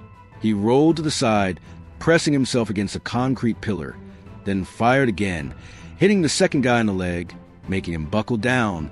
But they kept advancing, bullets flying thick and fast, forcing him to retreat deeper into the shadows. Marcus gasped for breath, sweat streaming down his forehead. He had 8 bullets left, and there were 2 of them. He heard footsteps getting closer, less than 20 feet away. This wasn't the time to run. It was time to fight. He tightened his grip on the Beretta, feeling the adrenaline surge like the old days in Delta Force. Pierce might think he was in control, but Marcus was about to show him the price of pushing him into a corner. He burst out from behind a concrete pillar, ready for the fight of his life. The darkness enveloped the abandoned parking lot near East 79th Street, with only the faint moonlight illuminating the rusty trash cans and Marcus Hayes' Ford F-150. He burst out from behind a concrete pillar, his Beretta M9 held high, His sharp gaze locked onto the two remaining black-clad henchmen of Daniel Pierce. Their two accomplices lay sprawled on the ground, one clutching his chest, the other gripping his leg, blood seeping into the pitch-black asphalt. The gunfire had just echoed through the stillness of Cleveland, but Marcus didn't hesitate. He knew Pierce was on his way. And if he didn't wrap this up quickly, the notebook tucked in his jacket, the only evidence capable of bringing him down would never see the light of day. The closest guy, tall with short hair, shouted, "You're dead, Hayes!" He raised his handgun and fired repeatedly, bullets whizzing just inches above Marcus's head. Marcus rolled over a trash can, feeling the hot rush of air from a bullet grazing his cheek. He hit the ground, kneeling on one knee, then aimed and shot, hitting the guy in the shoulder, making him groan and fall backward, the gun flying out his hand about 5 feet away. The second guy was smaller but quick, charging in from the right, swinging a baseball bat straight at Marcus's head. Marcus bent down, the stick brushing against his hair, and he immediately countered. He grabbed the guy's wrist, twisting it hard enough to make him drop the stick, the sound of metal hitting the floor echoing sharply. With a swift motion, Marcus landed a punch straight to the guy's nose, hearing the bone crack with a snap, then kicked him in the stomach, sending him rolling 3 feet away, clutching his face and groaning. He stood tall, breathing heavily, sweat streaming down his forehead in the 70-degree Fahrenheit chill of the Cleveland night. For guys were down, but he knew this was just the beginning. The sound of a police siren echoed from a distance, getting closer and closer. Marcus turned his head, his gaze sweeping over the alley that led to the main road. Pierce had arrived, not just with a bunch of black-clad henchmen, but with the full power of a badge. He sprinted to the Ford F-150, quickly checking the shattered rear-view mirror, a few bullet holes in the body, but the engine was still running fine. He jumped in, started the truck, but before he could hit the gas, a patrol car barreled into the parking lot, stopping about 30 feet away, its headlights blinding him. The car door swung open, and Daniel Pierce stepped out, his police uniform crisp and sharp, the polished leather shoes gleaming under the lights. He didn't carry a gun. It wasn't necessary with 3 other officers stepping out of the vehicle, all of them aiming their handguns at Marcus. Pierce crossed his arms, a smirk playing on his cold face. "Hayes," he said, his voice deep but commanding, "do you really think you can run forever? Hand over the notebook, and I'll give you a quick death." Marcus tightened his grip on the steering wheel, his eyes locked on Pierce. He had 8 bullets left, but firing now would be suicide. They were outnumbered, and he was trapped in the car with no way out. But he wasn't afraid. He had been cornered before, and he always found a way to survive. "You want this notebook?" Marcus shouted, his voice echoing through the shattered glass.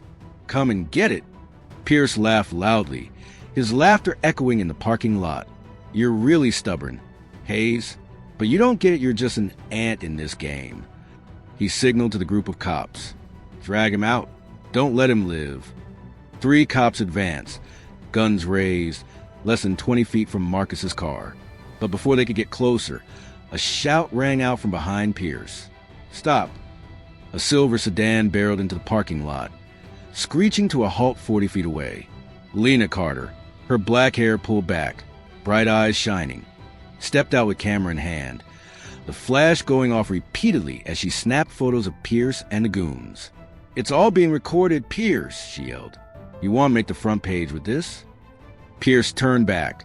The smile on his face vanished. "Carter," he growled, "you have no idea what you're getting into. Get lost or you'll end up dead." Lena stood her ground. She raised her camera, her voice steady. "You shoot me, and the whole of Cleveland will know about this by tomorrow morning. Marcus, are you okay?" Marcus smirked, a cold smile flickering across his face. "Fine," he replied to the glass, his grip still tight on the Beretta. Lena's arrival had thrown off the balance. Pierce couldn't kill both of them right in front of the camera without drawing attention, but he knew he wouldn't give up easily. Pierce gritted his teeth and turned to look at Marcus. "You're lucky, Hayes, but this game isn't over." He signaled for the cops to step back, his gaze darkening. "We'll meet again, and next time, no one's going to save you." He climbed into the patrol car, his henchmen following closely behind, and the vehicle sped off, leaving the parking lot in silence. Marcus exhaled, adrenaline still buzzing through his veins. He opened the car door, stepping out, his eyes meeting Lena's as she approached. "How did you know I was here?" he asked, his voice low but filled with gratitude. "Mrs. Evelyn called me right after you talked to her." Lena replied, still clutching the camera tightly. "I guess you're in big trouble after hearing her out. Do you really have the evidence?" Marcus nodded, pulled out the notebook from his jacket pocket, and handed it to her. "This is everything about Pierce, Richmond Holdings, and their plans. What can you do with it?"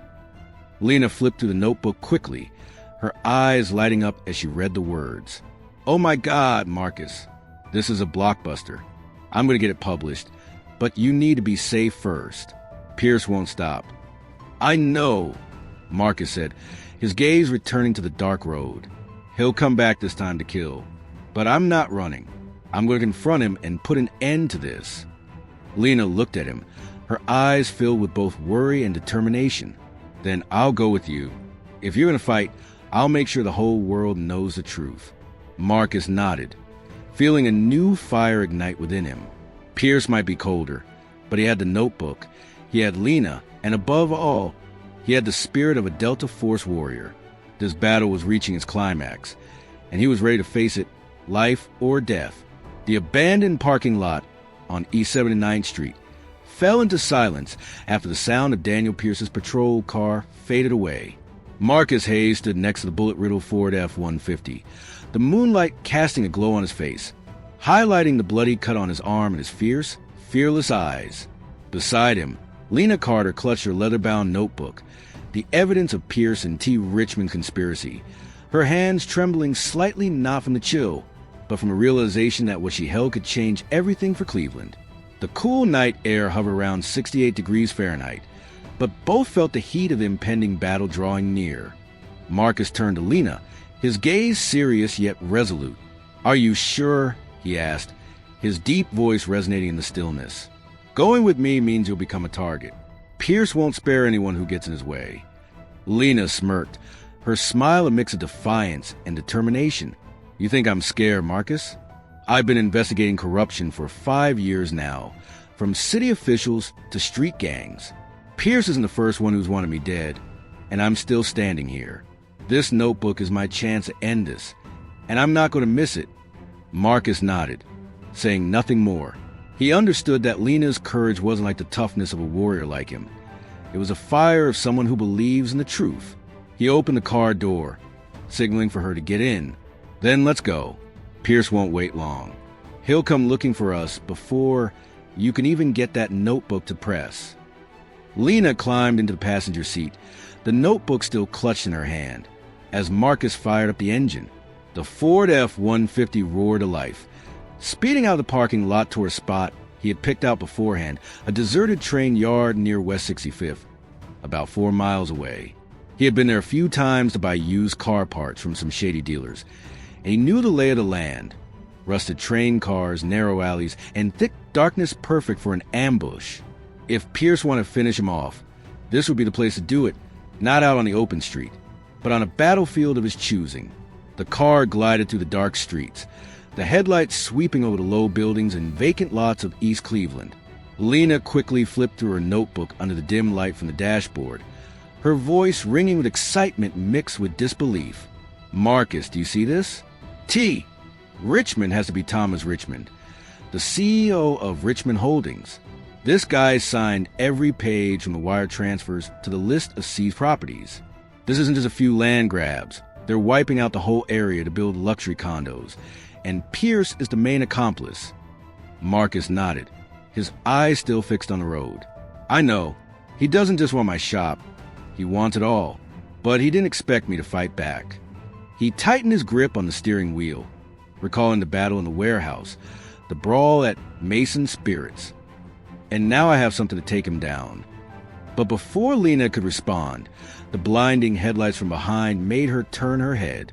"Oh, God," she whispered. "They're coming." 2 black SUVs barreled toward them, less than 500 feet away, tires screeching on the asphalt. Marcus pressed the gas harder, the Ford accelerating to 60 miles per hour, but he knew he couldn't run forever.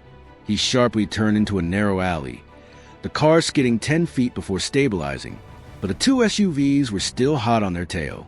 The gunshots rang out. A bullet slammed into the back door of the car, shattering the glass. Lena ducked low, screaming, "They want to kill us right now." Marcus gritted his teeth, his right hand drawing the Beretta from his waistband while his left hand gripped the steering wheel. "Hold on tight," he roared, then made a sharp turn, barreling into the abandoned train yard. Rusty train cars loomed ahead, standing about 15 feet tall, creating a metal maze under the moonlight. He slammed the brakes, the car skidding to a stop behind a long train car, about 50 feet from the entrance to the yard. "Get out!" Marcus shouted, flinging the car door open and pulling Lena along with him. They dashed into the darkness between the train cars, the roar of two SUVs' engines echoing behind them. Marcus ducked behind one of the train cars, his Beretta held high, scanning the area. Four guys in black stepped out of the vehicle, all armed with handguns, but this time there was a familiar face among them. Pierce. He emerged from the second SUV, wielding a police baton, his eyes dark and menacing like a cornered beast. "Hayes!" Pierce shouted, his voice echoing through the train cars. "You think you can hide? I know you have the notebook. Hand it over, and I'll let that girl live." Marcus tightened his grip on the gun, his eyes locking onto Lena as she huddled behind a train car just 5 feet away, clutching a notebook tightly against her chest. "Don't listen to him," she whispered. "He'll kill us both." "I know," Marcus replied, his voice cold. He stepped out of the shadows, Beretta aimed straight at Pierce, 30 feet away. "You want the notebook? Come and get it, Pierce. But this time, you won't be walking away." Pierce laughed loudly, his harsh laughter echoing in the train yard. "Do you really think you're a hero, Hayes? You're just a foolish idiot." He signaled to his henchmen. "Kill him. Get the notebook." Four guys charged in, splitting into two directions. Marcus fired a shot that hit the closest guy in the chest, dropping him to the ground, blood spreading across the dirt. The second guy fired back, a bullet grazing Marcus's shoulder, leaving a hot, stinging tear. He rolled over a train car, landing behind a pile of barrels, then shot again, the bullet embedding itself in the second guy's leg, making him scream and fall down. But Pierce didn't stand still. He charged in from the right, swinging his police baton straight at Marcus's head. Marcus dodged just in time, the baton smashing into a barrel with a loud thud, and then he countered with a punch to Pierce's jaw, making him stagger.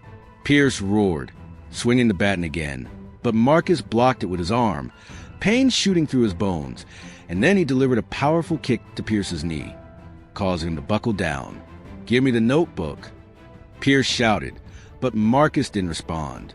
He grabbed Pierce by the collar, yanked him up, and punched him square in the face, blood spraying from his nose.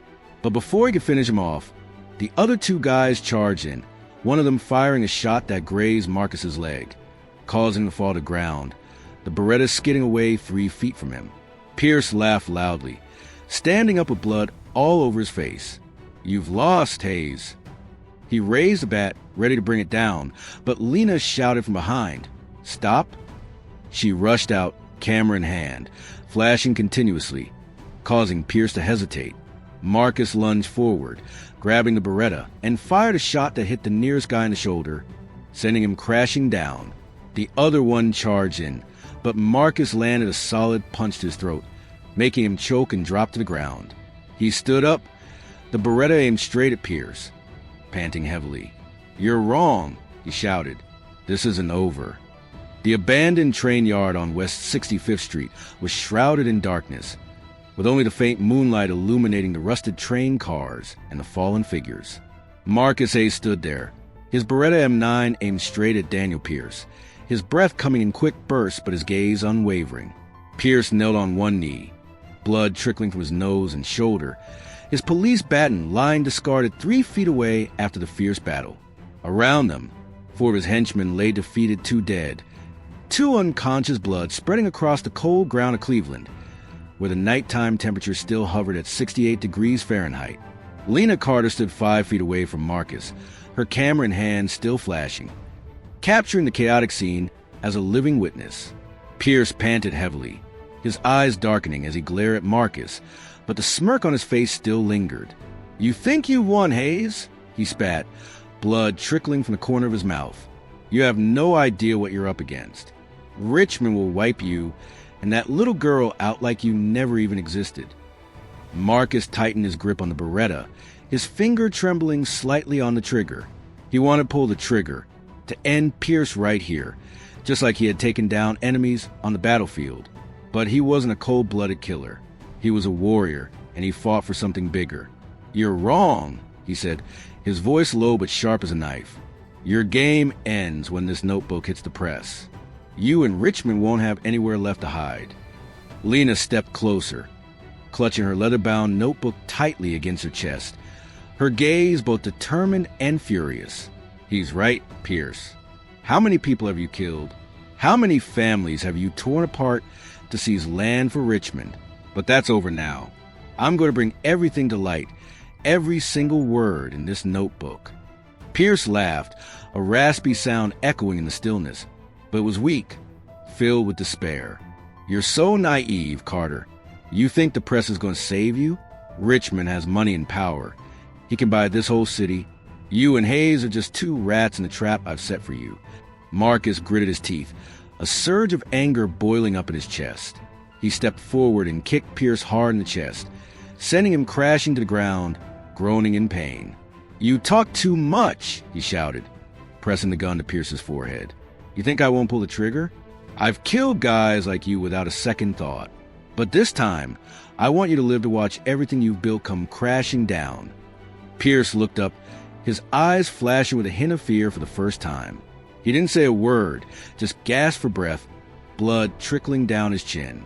But before Marcus could do anything else, the roar of an engine echoed from a distance, accompanied by the blinding headlights sweeping across the parking lot. He turned his head and saw 3 more vehicles, not the black SUVs, but official police cars racing toward them, stopping about 100 feet away. The car doors swung open, and over a dozen officers poured out, rifles and handguns raised high, aiming directly at Marcus and Lena. "Drop the gun, Hayes!" A voice shouted from the police crowd, not Pierce, but a big sergeant with a voice like thunder. "You're surrounded. Hand over the notebook, and we'll let you go." Marcus stood still, the Beretta still pressed against Pierce's head. He glanced over at Lena, seeing her frozen in place, her gaze unwavering even though her hands trembled slightly. "Don't give it to them," he whispered. "They'll kill us the moment they have it." Lena nodded, her voice cutting through the tense atmosphere. "You guys want this notebook? Then come and get it." She raised her camera, the flash firing repeatedly, capturing every face in the crowd of police. "Go ahead and shoot. Everyone will see who you really are." The group of cops hesitated, a few of them exchanging glances, their eyes flickering with uncertainty. Pierce, even while kneeling on the ground, let out a rough laugh. "You're really stupid, Hayes. We outnumber you, and there's nowhere left for you to run." But Marcus didn't listen. He had been surrounded before, had faced entire squads of enemies in the dark alleys of Baghdad, and he had always survived. He glanced at Lena, signaling with his eyes, then shouted, "Run!" He shot Pierce in the leg, making him roar in pain, then grabbed Lena and sprinted toward a train car 10 feet away. The police opened fire, bullets whizzing over their heads, slamming into metal and rock. Marcus pushed Lena down behind the train car, rolling to dodge a barrage of bullets, then fired back, hitting the nearest guy in the chest and dropping him to the ground. He had 6 bullets left, and they were surrounded on 3 sides. He was panting, sweat streaming down his forehead, but his gaze never left the advancing police, less than 50 feet away. "Lena, can you run?" he asked, his voice urgent. She nodded, holding the notebook tightly. "But what about you?" "I'll hold them off," Marcus replied, his eyes blazing. "Get the notebook to safety." "Go now." Lena hesitated for a moment, then nodded and dashed into the darkness between the train cars. Marcus stood up, his Beretta raised high, firing off 2 more shots. One hit the shoulder of a cop, while the other grazed ahead of another, causing him to hesitate. He ran in the opposite direction, drawing the officers away from Lena, bullets whizzing thick around him. He jumped over a low train car, landing behind a pile of barrels about 30 feet from the exit. Pierce shouted from a distance, his voice hoarse with pain, "Don't let it get away!" But Marcus didn't stop. He rolled to the side, dodging a flurry of bullets, then sprinted down the alley leading to West 65th Street. The gunfire faded, but he knew he wasn't in the clear yet. Lena had the notebook. But Pierce was still alive, and the cops wouldn't stop hunting him down. Marcus gasped for breath, his legs aching from the bullet graze. But he wore a cold smile. He had survived this battle, and now, with Lena taking the notebook away, he had no chance of winning.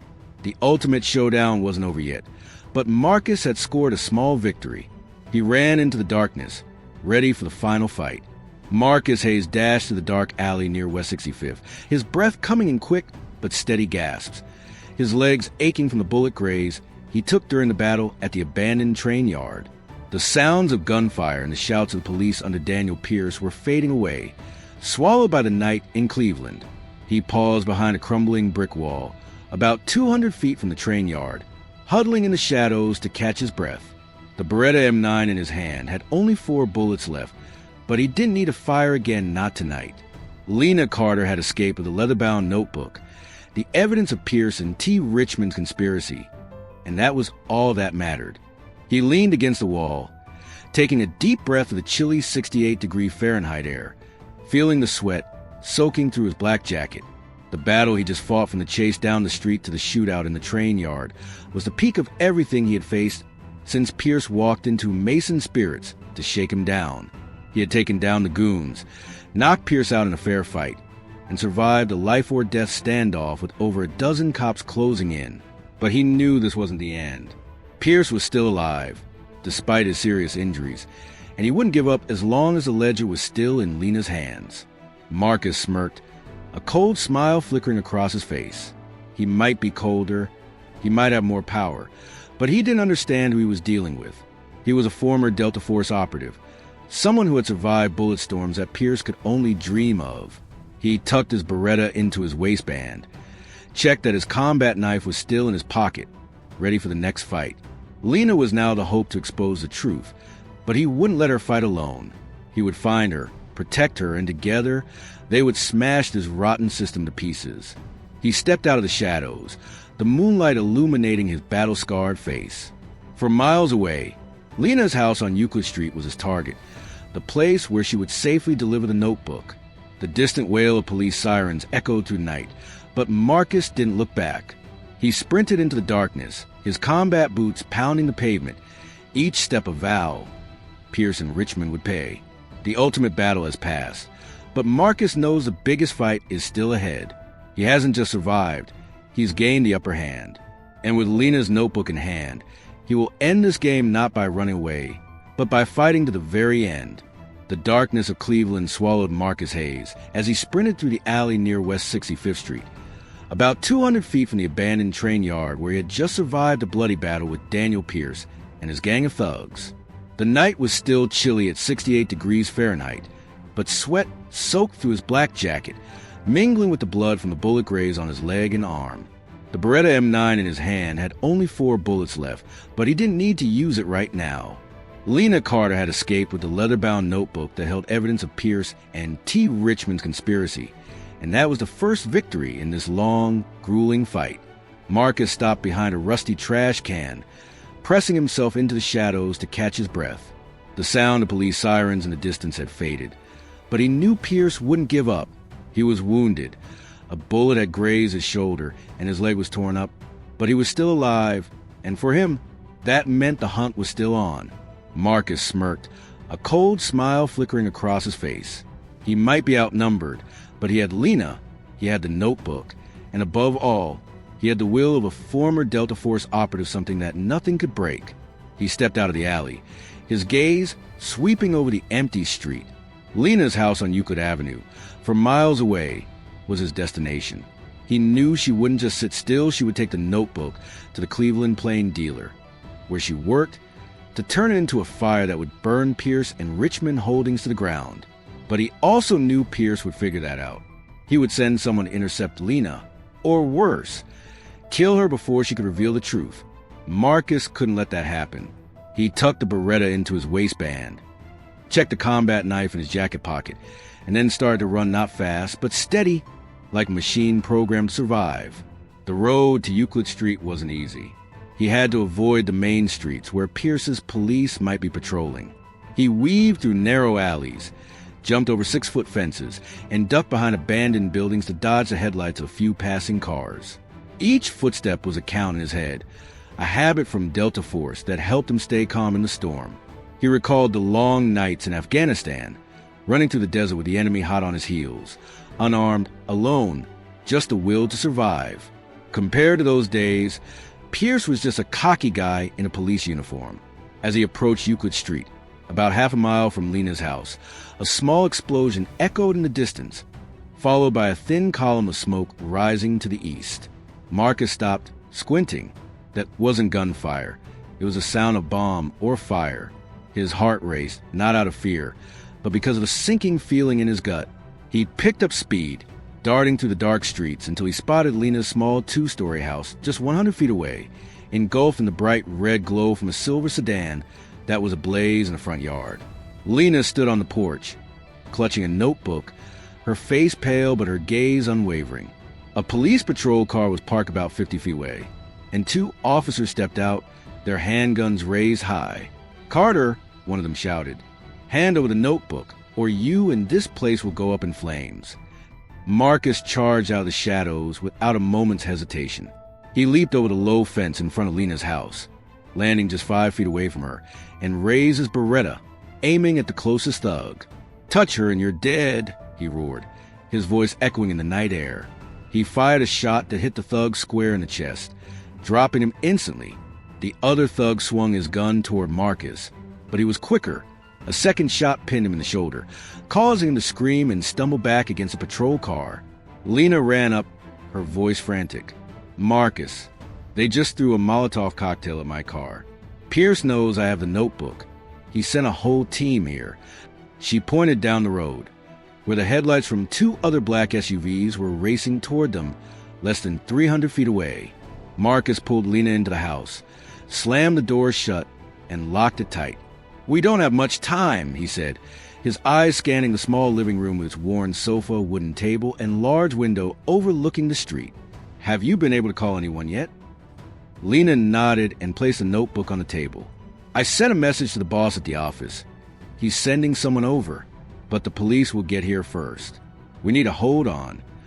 Marcus nodded, checking the Beretta, which still had 2 bullets left. He dashed to the back door and peeked through the crack. A guy in black was approaching from the backyard, about 20 feet from the door, holding a handgun.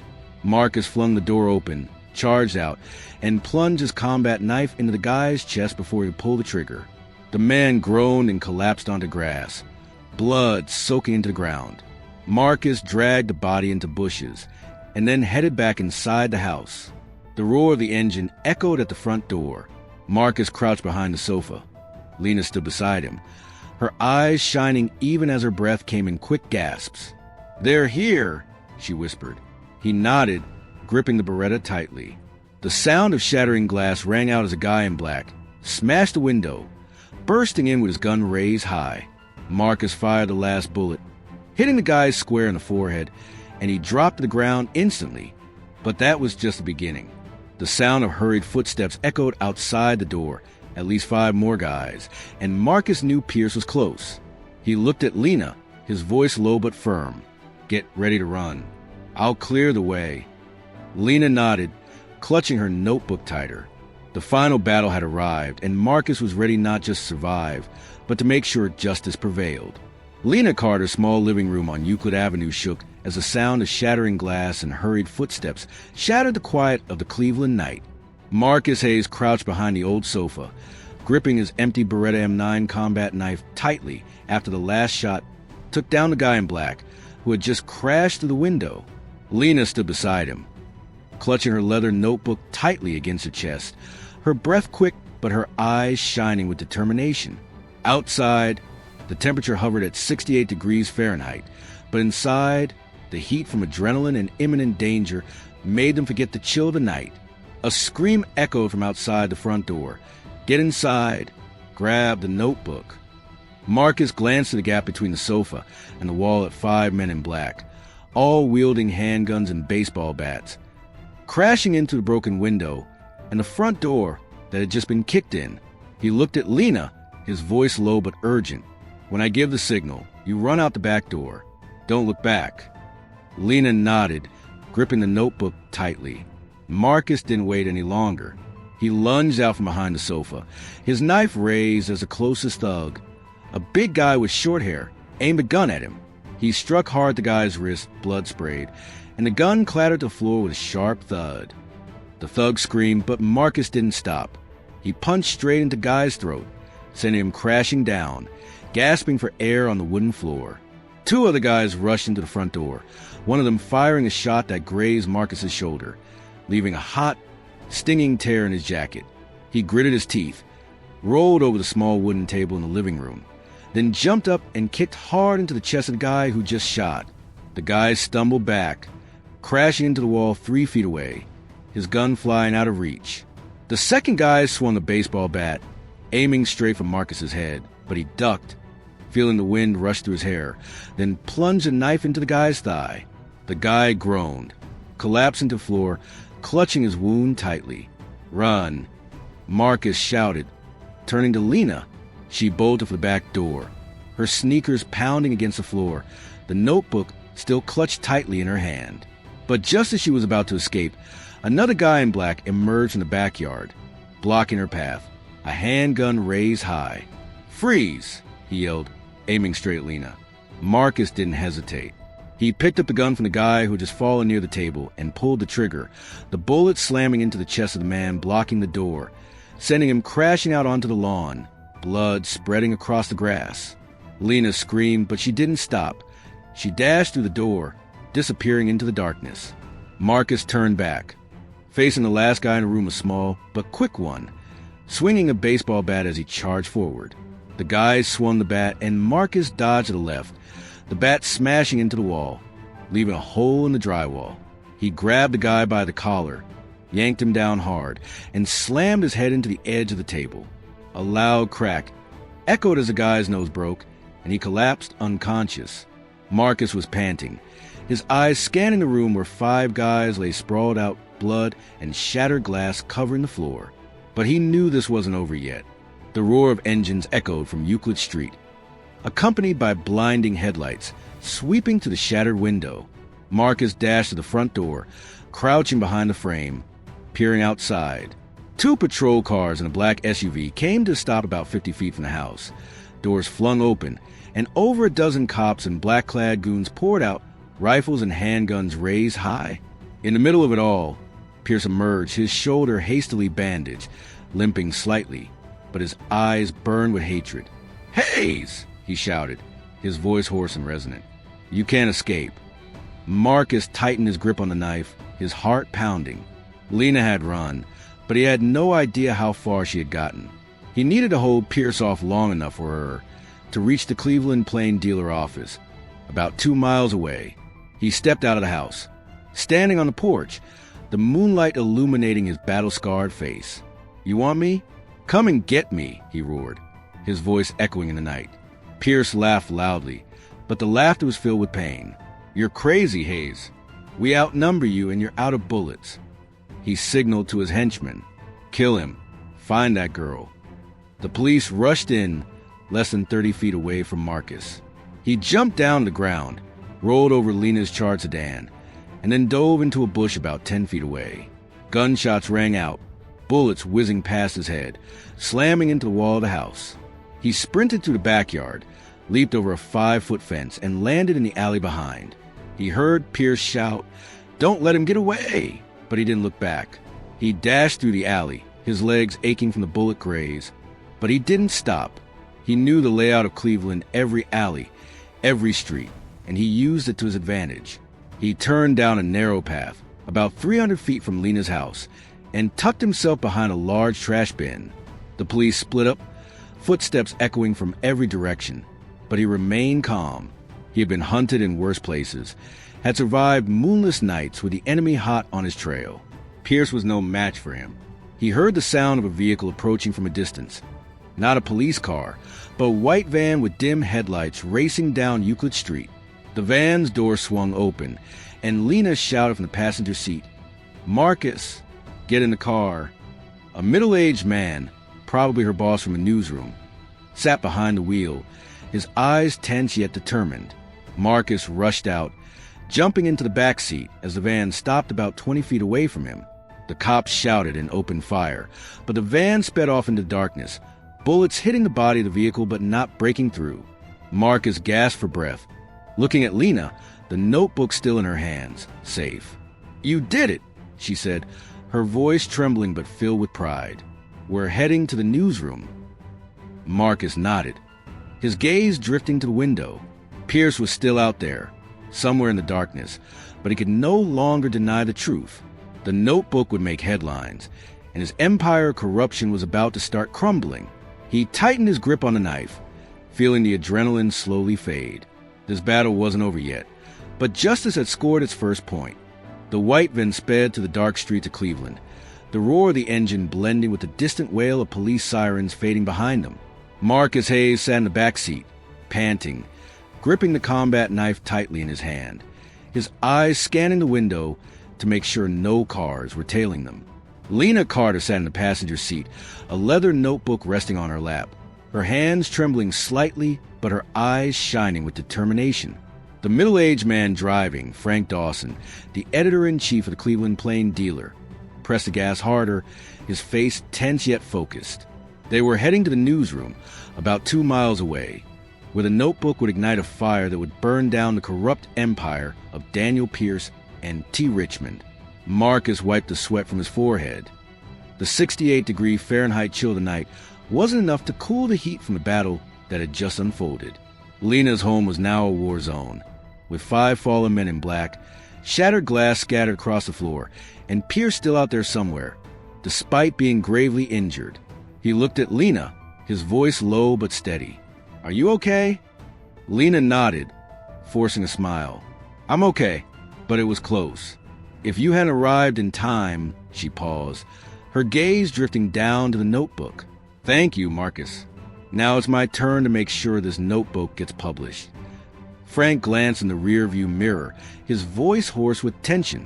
"I've called the legal team and a few trusted reporters. The newsroom is ready to print as soon as we arrive. But Pierce won't let this go. He could stop us before we get there." Marcus nodded, his gaze icy.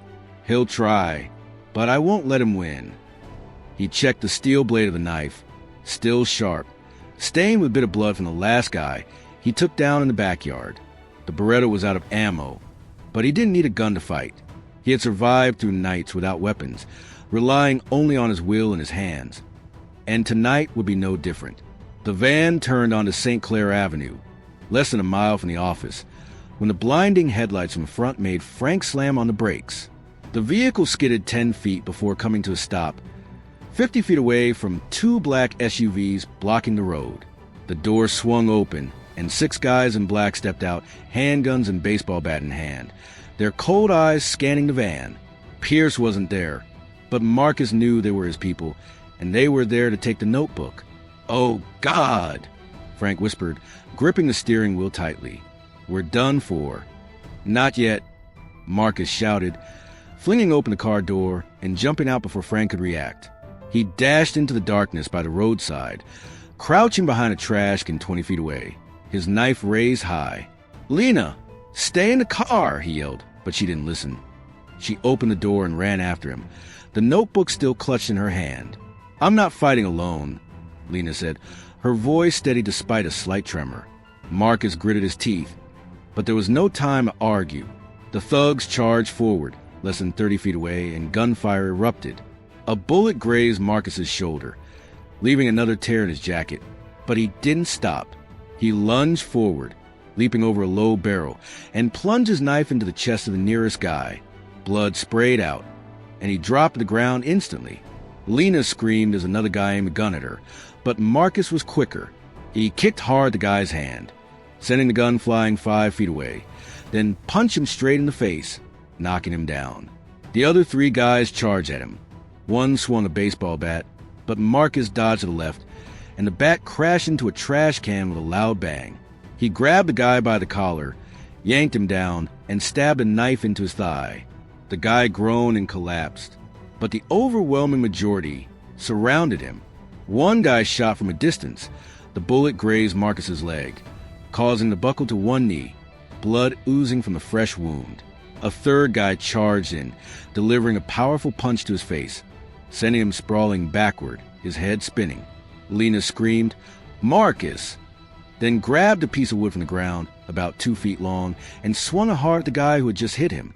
The guy staggered, and Marcus seized the opportunity to get back on his feet, plunging a knife into the guy's stomach, making him collapse. The last guy raised his gun, aiming straight at Marcus. But just before he pulled the trigger, the sound of sirens echoed from a distance. 3 cars, not police but press vehicles, came rushing in, headlights and camera flashes going off nonstop. The guy hesitated, panic in his eyes, then bolted back to his SUV, speeding off into the darkness.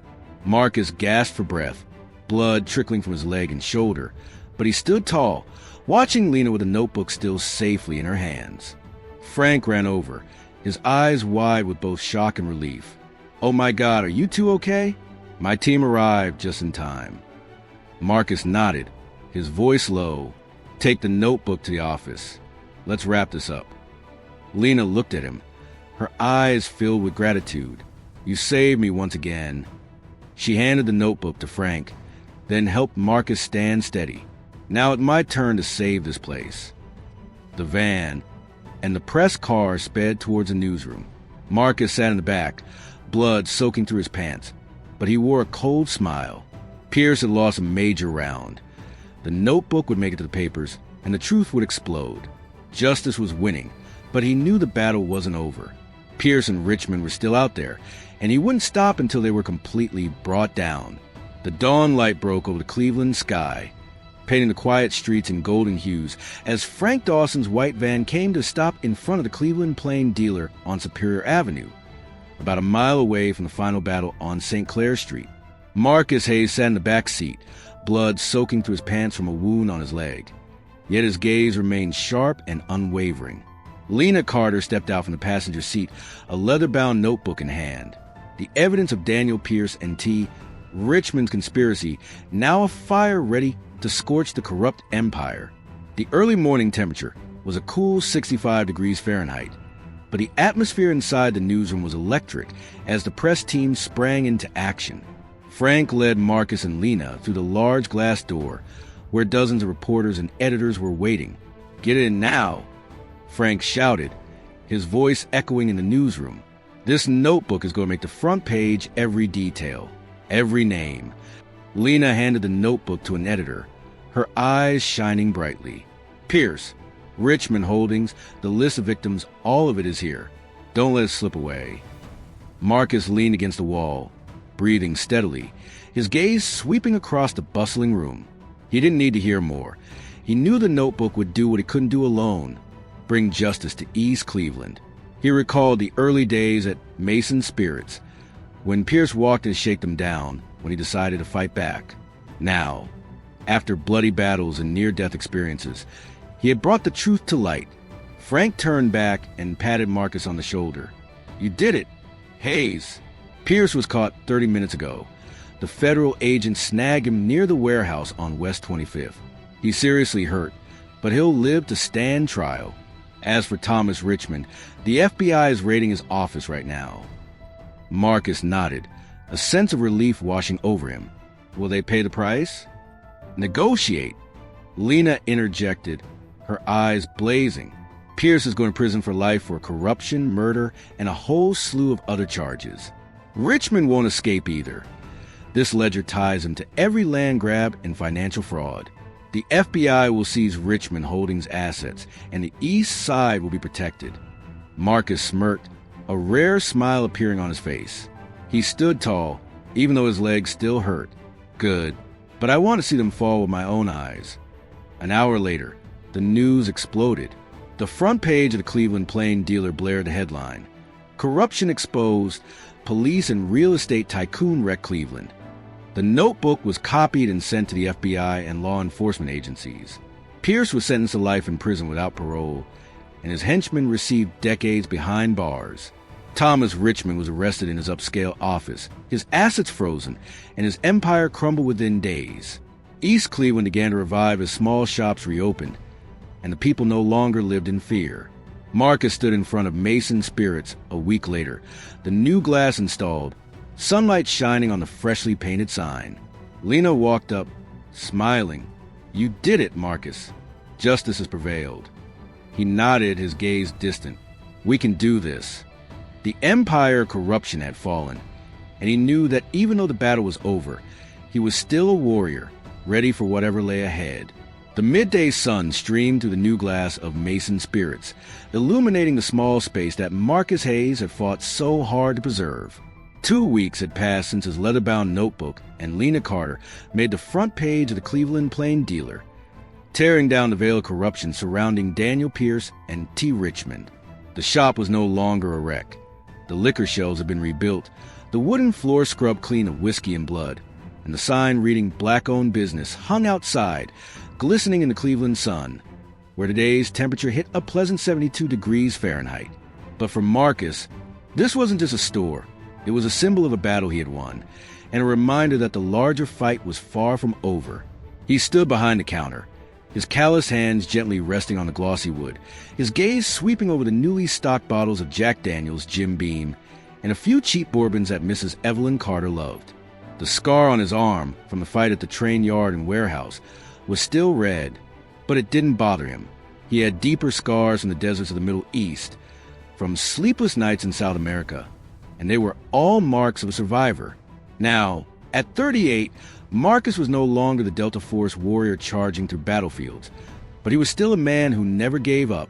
The doorbell chimed, pulling him out of his thoughts. Mrs. Evelyn walked in, her pace slow but steady, holding a small paper bag. She wore a light blue sweater, her eyes lighting up when she saw Marcus. "Good afternoon, son," she said, her voice warm as always. She set the bag on the counter, revealing a small bottle of bourbon inside. "I think the store looks better than ever. You make me so proud." Marcus smirked, a rare smile lighting up his usually cold face. "Thank you, Mrs. Evelyn, but I didn't do it alone. Lena and you both played a big part too." Mrs. Evelyn shook her head, her eyes filled with love. "You're the one who stands up, Marcus. When they came to tear this place apart, burning down the barber shop and driving people away, no one dared to fight back. But you did. You've shown me that there's still hope here." She gently patted his hand, then sat down on the small chair near the counter, a gift he had just set up for her to rest when she visited. Marcus nodded, not responding right away. He recalled the early days when Pierce came in to blackmail him, when he refused and fought back, when he rushed into the warehouse on West 25th to grab the notebook. Every step was a choice, to run or to fight, and he chose to fight, not just for himself, but for Mrs. Evelyn, for Jimmy Rawls, for those who had lost everything at the hands of Pierce and Richmond Holdings. Now, Pierce was serving a life sentence. Richmond had lost all his assets, and East Cleveland was on the mend. But he knew, deep down, that this victory was not the end. The doorbell rang again, and this time it was Jimmy Rawls stepping in, his hands smeared with grease from his garage 3 blocks away. The big guy with salt and pepper hair flashed a wide grin when he saw Marcus. "Hayes, I heard you reopened the shop today, so I had to come check it out. Looks good, no more burnt smell." Jimmy laughed heartily, slapping Marcus on the back, so hard that he nearly stumbled. "Thanks, Jimmy," Marcus replied, his voice deep yet friendly. "How are you? Is the auto shop doing okay?" Jimmy nodded, his eyes lighting up. "Better than ever. After the press got wind of Pierce's story, those cops don't dare come around asking for money anymore. I just hired a kid to help out for the first time since I expanded after 5 years." He paused, looking at Marcus with sincere eyes. "You did what no one else had the guts to do, Marcus. You saved this whole neighborhood." Marcus didn't respond right away, just gave a slight nod. He wasn't used to compliments. Delta Force taught him to act, not to speak. But when he looked at Evelyn and Jimmy, he felt something deeper than joyous sense of belonging. Mason Spirits wasn't just his shop. It was the heart of the East Side, where people gathered, shared stories, and now it was a place where they could rise from the ashes. Lena Carter walked in right after, her black hair pulled up high, her bright eyes shining as always.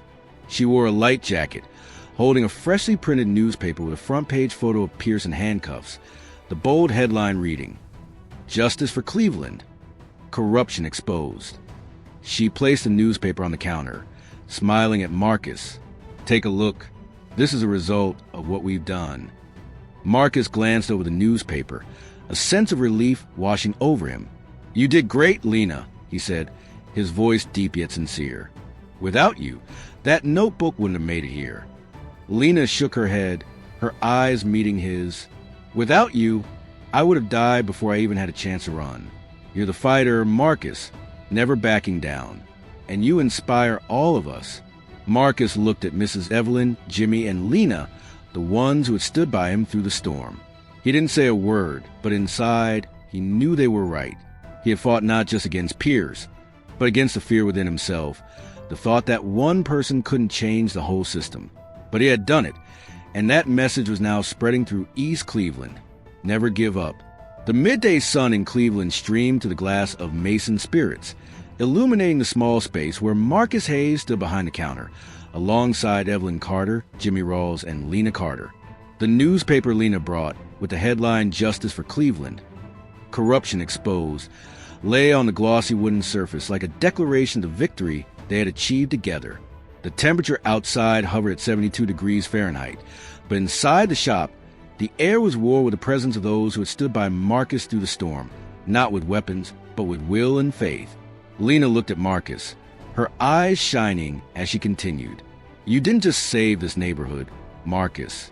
You showed everyone that one person can change everything if they don't give up. I've seen Mrs. Evelyn telling stories about you to neighbors, watched Jimmy expand his garage because he's no longer afraid of the police. You're the spark, and now the whole neighborhood is ablaze with hope." Marcus didn't respond right away. His gaze drifted over to Mrs. Evelyn, who gave a gentle nod with a warm smile, then to Jimmy, who patted him on the shoulder again, firmly, as if to reinforce Lena's words. He wasn't used to compliments like that. In Delta Force, he fought for the mission, for his teammates, not for praise. But here, in this part of East Cleveland, he was fighting for something bigger, a community, a home he hadn't realized he belonged to until Pierce tried to take it away. He took a deep breath, his deep voice resonating in the stillness. "I'm not doing this to hear those words. I'm doing it because they think no one dares to stand up against them. Pierce, Richmond. I've seen people like that on the battlefield, burning villages, killing innocents just to get what they want. I won't let that happen here." Mrs. Evelyn placed her hand on Marcus's, her voice soft yet powerful. "You're not just fighting against them, Marcus. You're giving us a reason to stand up. When the barbershop burned down, when the coffee shop closed, we thought it was fate. But you've shown it's not. You are our soldier." Jimmy laughed heartily, breaking the seriousness of the moment. "A soldier? More like a nightmare for those crooked cops, Mrs. Evelyn. I bet Pierce still shakes at the sound of your name in prison." He looked at Marcus, his gaze sincere. "But honestly, you remind me that sometimes all it takes is one person to step up and the whole crowd will follow." Marcus looked at the Mrs. Evelyn with her gentle resilience, Jimmy with his raw strength, Lena with a fire of truth, and a surge of emotion welled up inside him. He recalled the early days in Cleveland when all he wanted was to live in peace, leaving his Delta Force past behind. But Pierce had awakened the beast within him, and now he realized he was fighting not just to survive, but to protect, to inspire, to show people like them that darkness is not eternal. Lena stepped closer, her voice soft yet firm. "You know, Marcus, after the article came out, people started calling you the hero of the East Side. They tell stories about you, how you took down Pierce, how you grabbed that notebook from the storage room, how you saved me at the train yard. But I told them you're not some movie hero. You're a real person who never gives up, even when everything is stacked against you." Marcus shrugged, a rare glimmer of humor in his eyes. "Hero? I'm just a stubborn guy who doesn't know fear." But when he looked at Lena, he knew she was right in part. He didn't fight for glory. He fought because it was in his nature. From the days back in Georgia through the bloody battlefields to this eastern part Cleveland, he always chose to stand up when others fell down. The doorbell rang again, and a group of people walked in, some neighbors, a few who had lost their shops to Richmond Holdings, all wearing bright smiles. An older man, who once owned the bakery that was burned down, stepped forward, holding a small bottle of wine. "Hayes," he said, his voice trembling, "I'm reopening the shop next week thanks to you. This is a gift of thanks." Marcus took the bottle of wine and nodded slightly. "Thank you. But keeping that shop open is the best way to say thanks." The crowd erupted in laughter, the atmosphere in the store now buzzing with live voices, laughter, the clinking of wine bottles. He looked at them, feeling as if his heart had lightened. This wasn't just his victory. It was a victory for everyone. As the crowd dispersed, only Marcus, Lena, Mrs. Evelyn, and Jimmy remained. He stepped outside, standing in front of the shop, the sunlight shining on his scarred face. He gazed down the bustling streets of Cleveland, with shops reopening, families returning, and children playing just 50 feet away.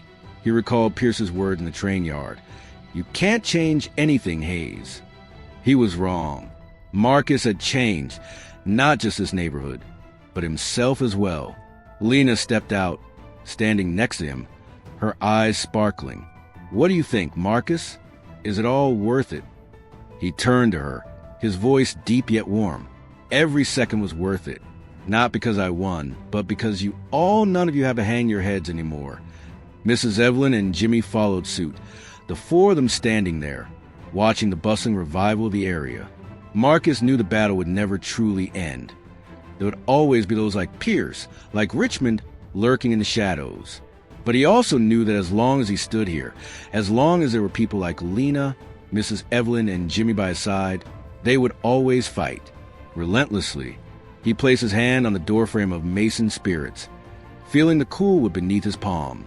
This was his home, not just a store, but a promise. He would never give up, and he would pass that fire on to anyone willing to take it. Cleveland may change, but the spirit of the East Side, the spirit of those who refuse to back down, will live on forever. Thank you for joining us on the journey of Marcus Hayes, a man who fights not just for himself, but for an entire community trampled by corruption. From the dark alleys to the bright light of justice, he has shown that one person willing to stand up can change everything. If you're moved by that indomitable spirit, please hit like and subscribe to Legendary Narratives so you won't miss inspiring stories like this. We take pride in bringing you journeys of courage, resilience, and unwavering hope. Thank you, our amazing audience, for being here with us. We'll see you in the next video. Stay tough, stay proud, and see you soon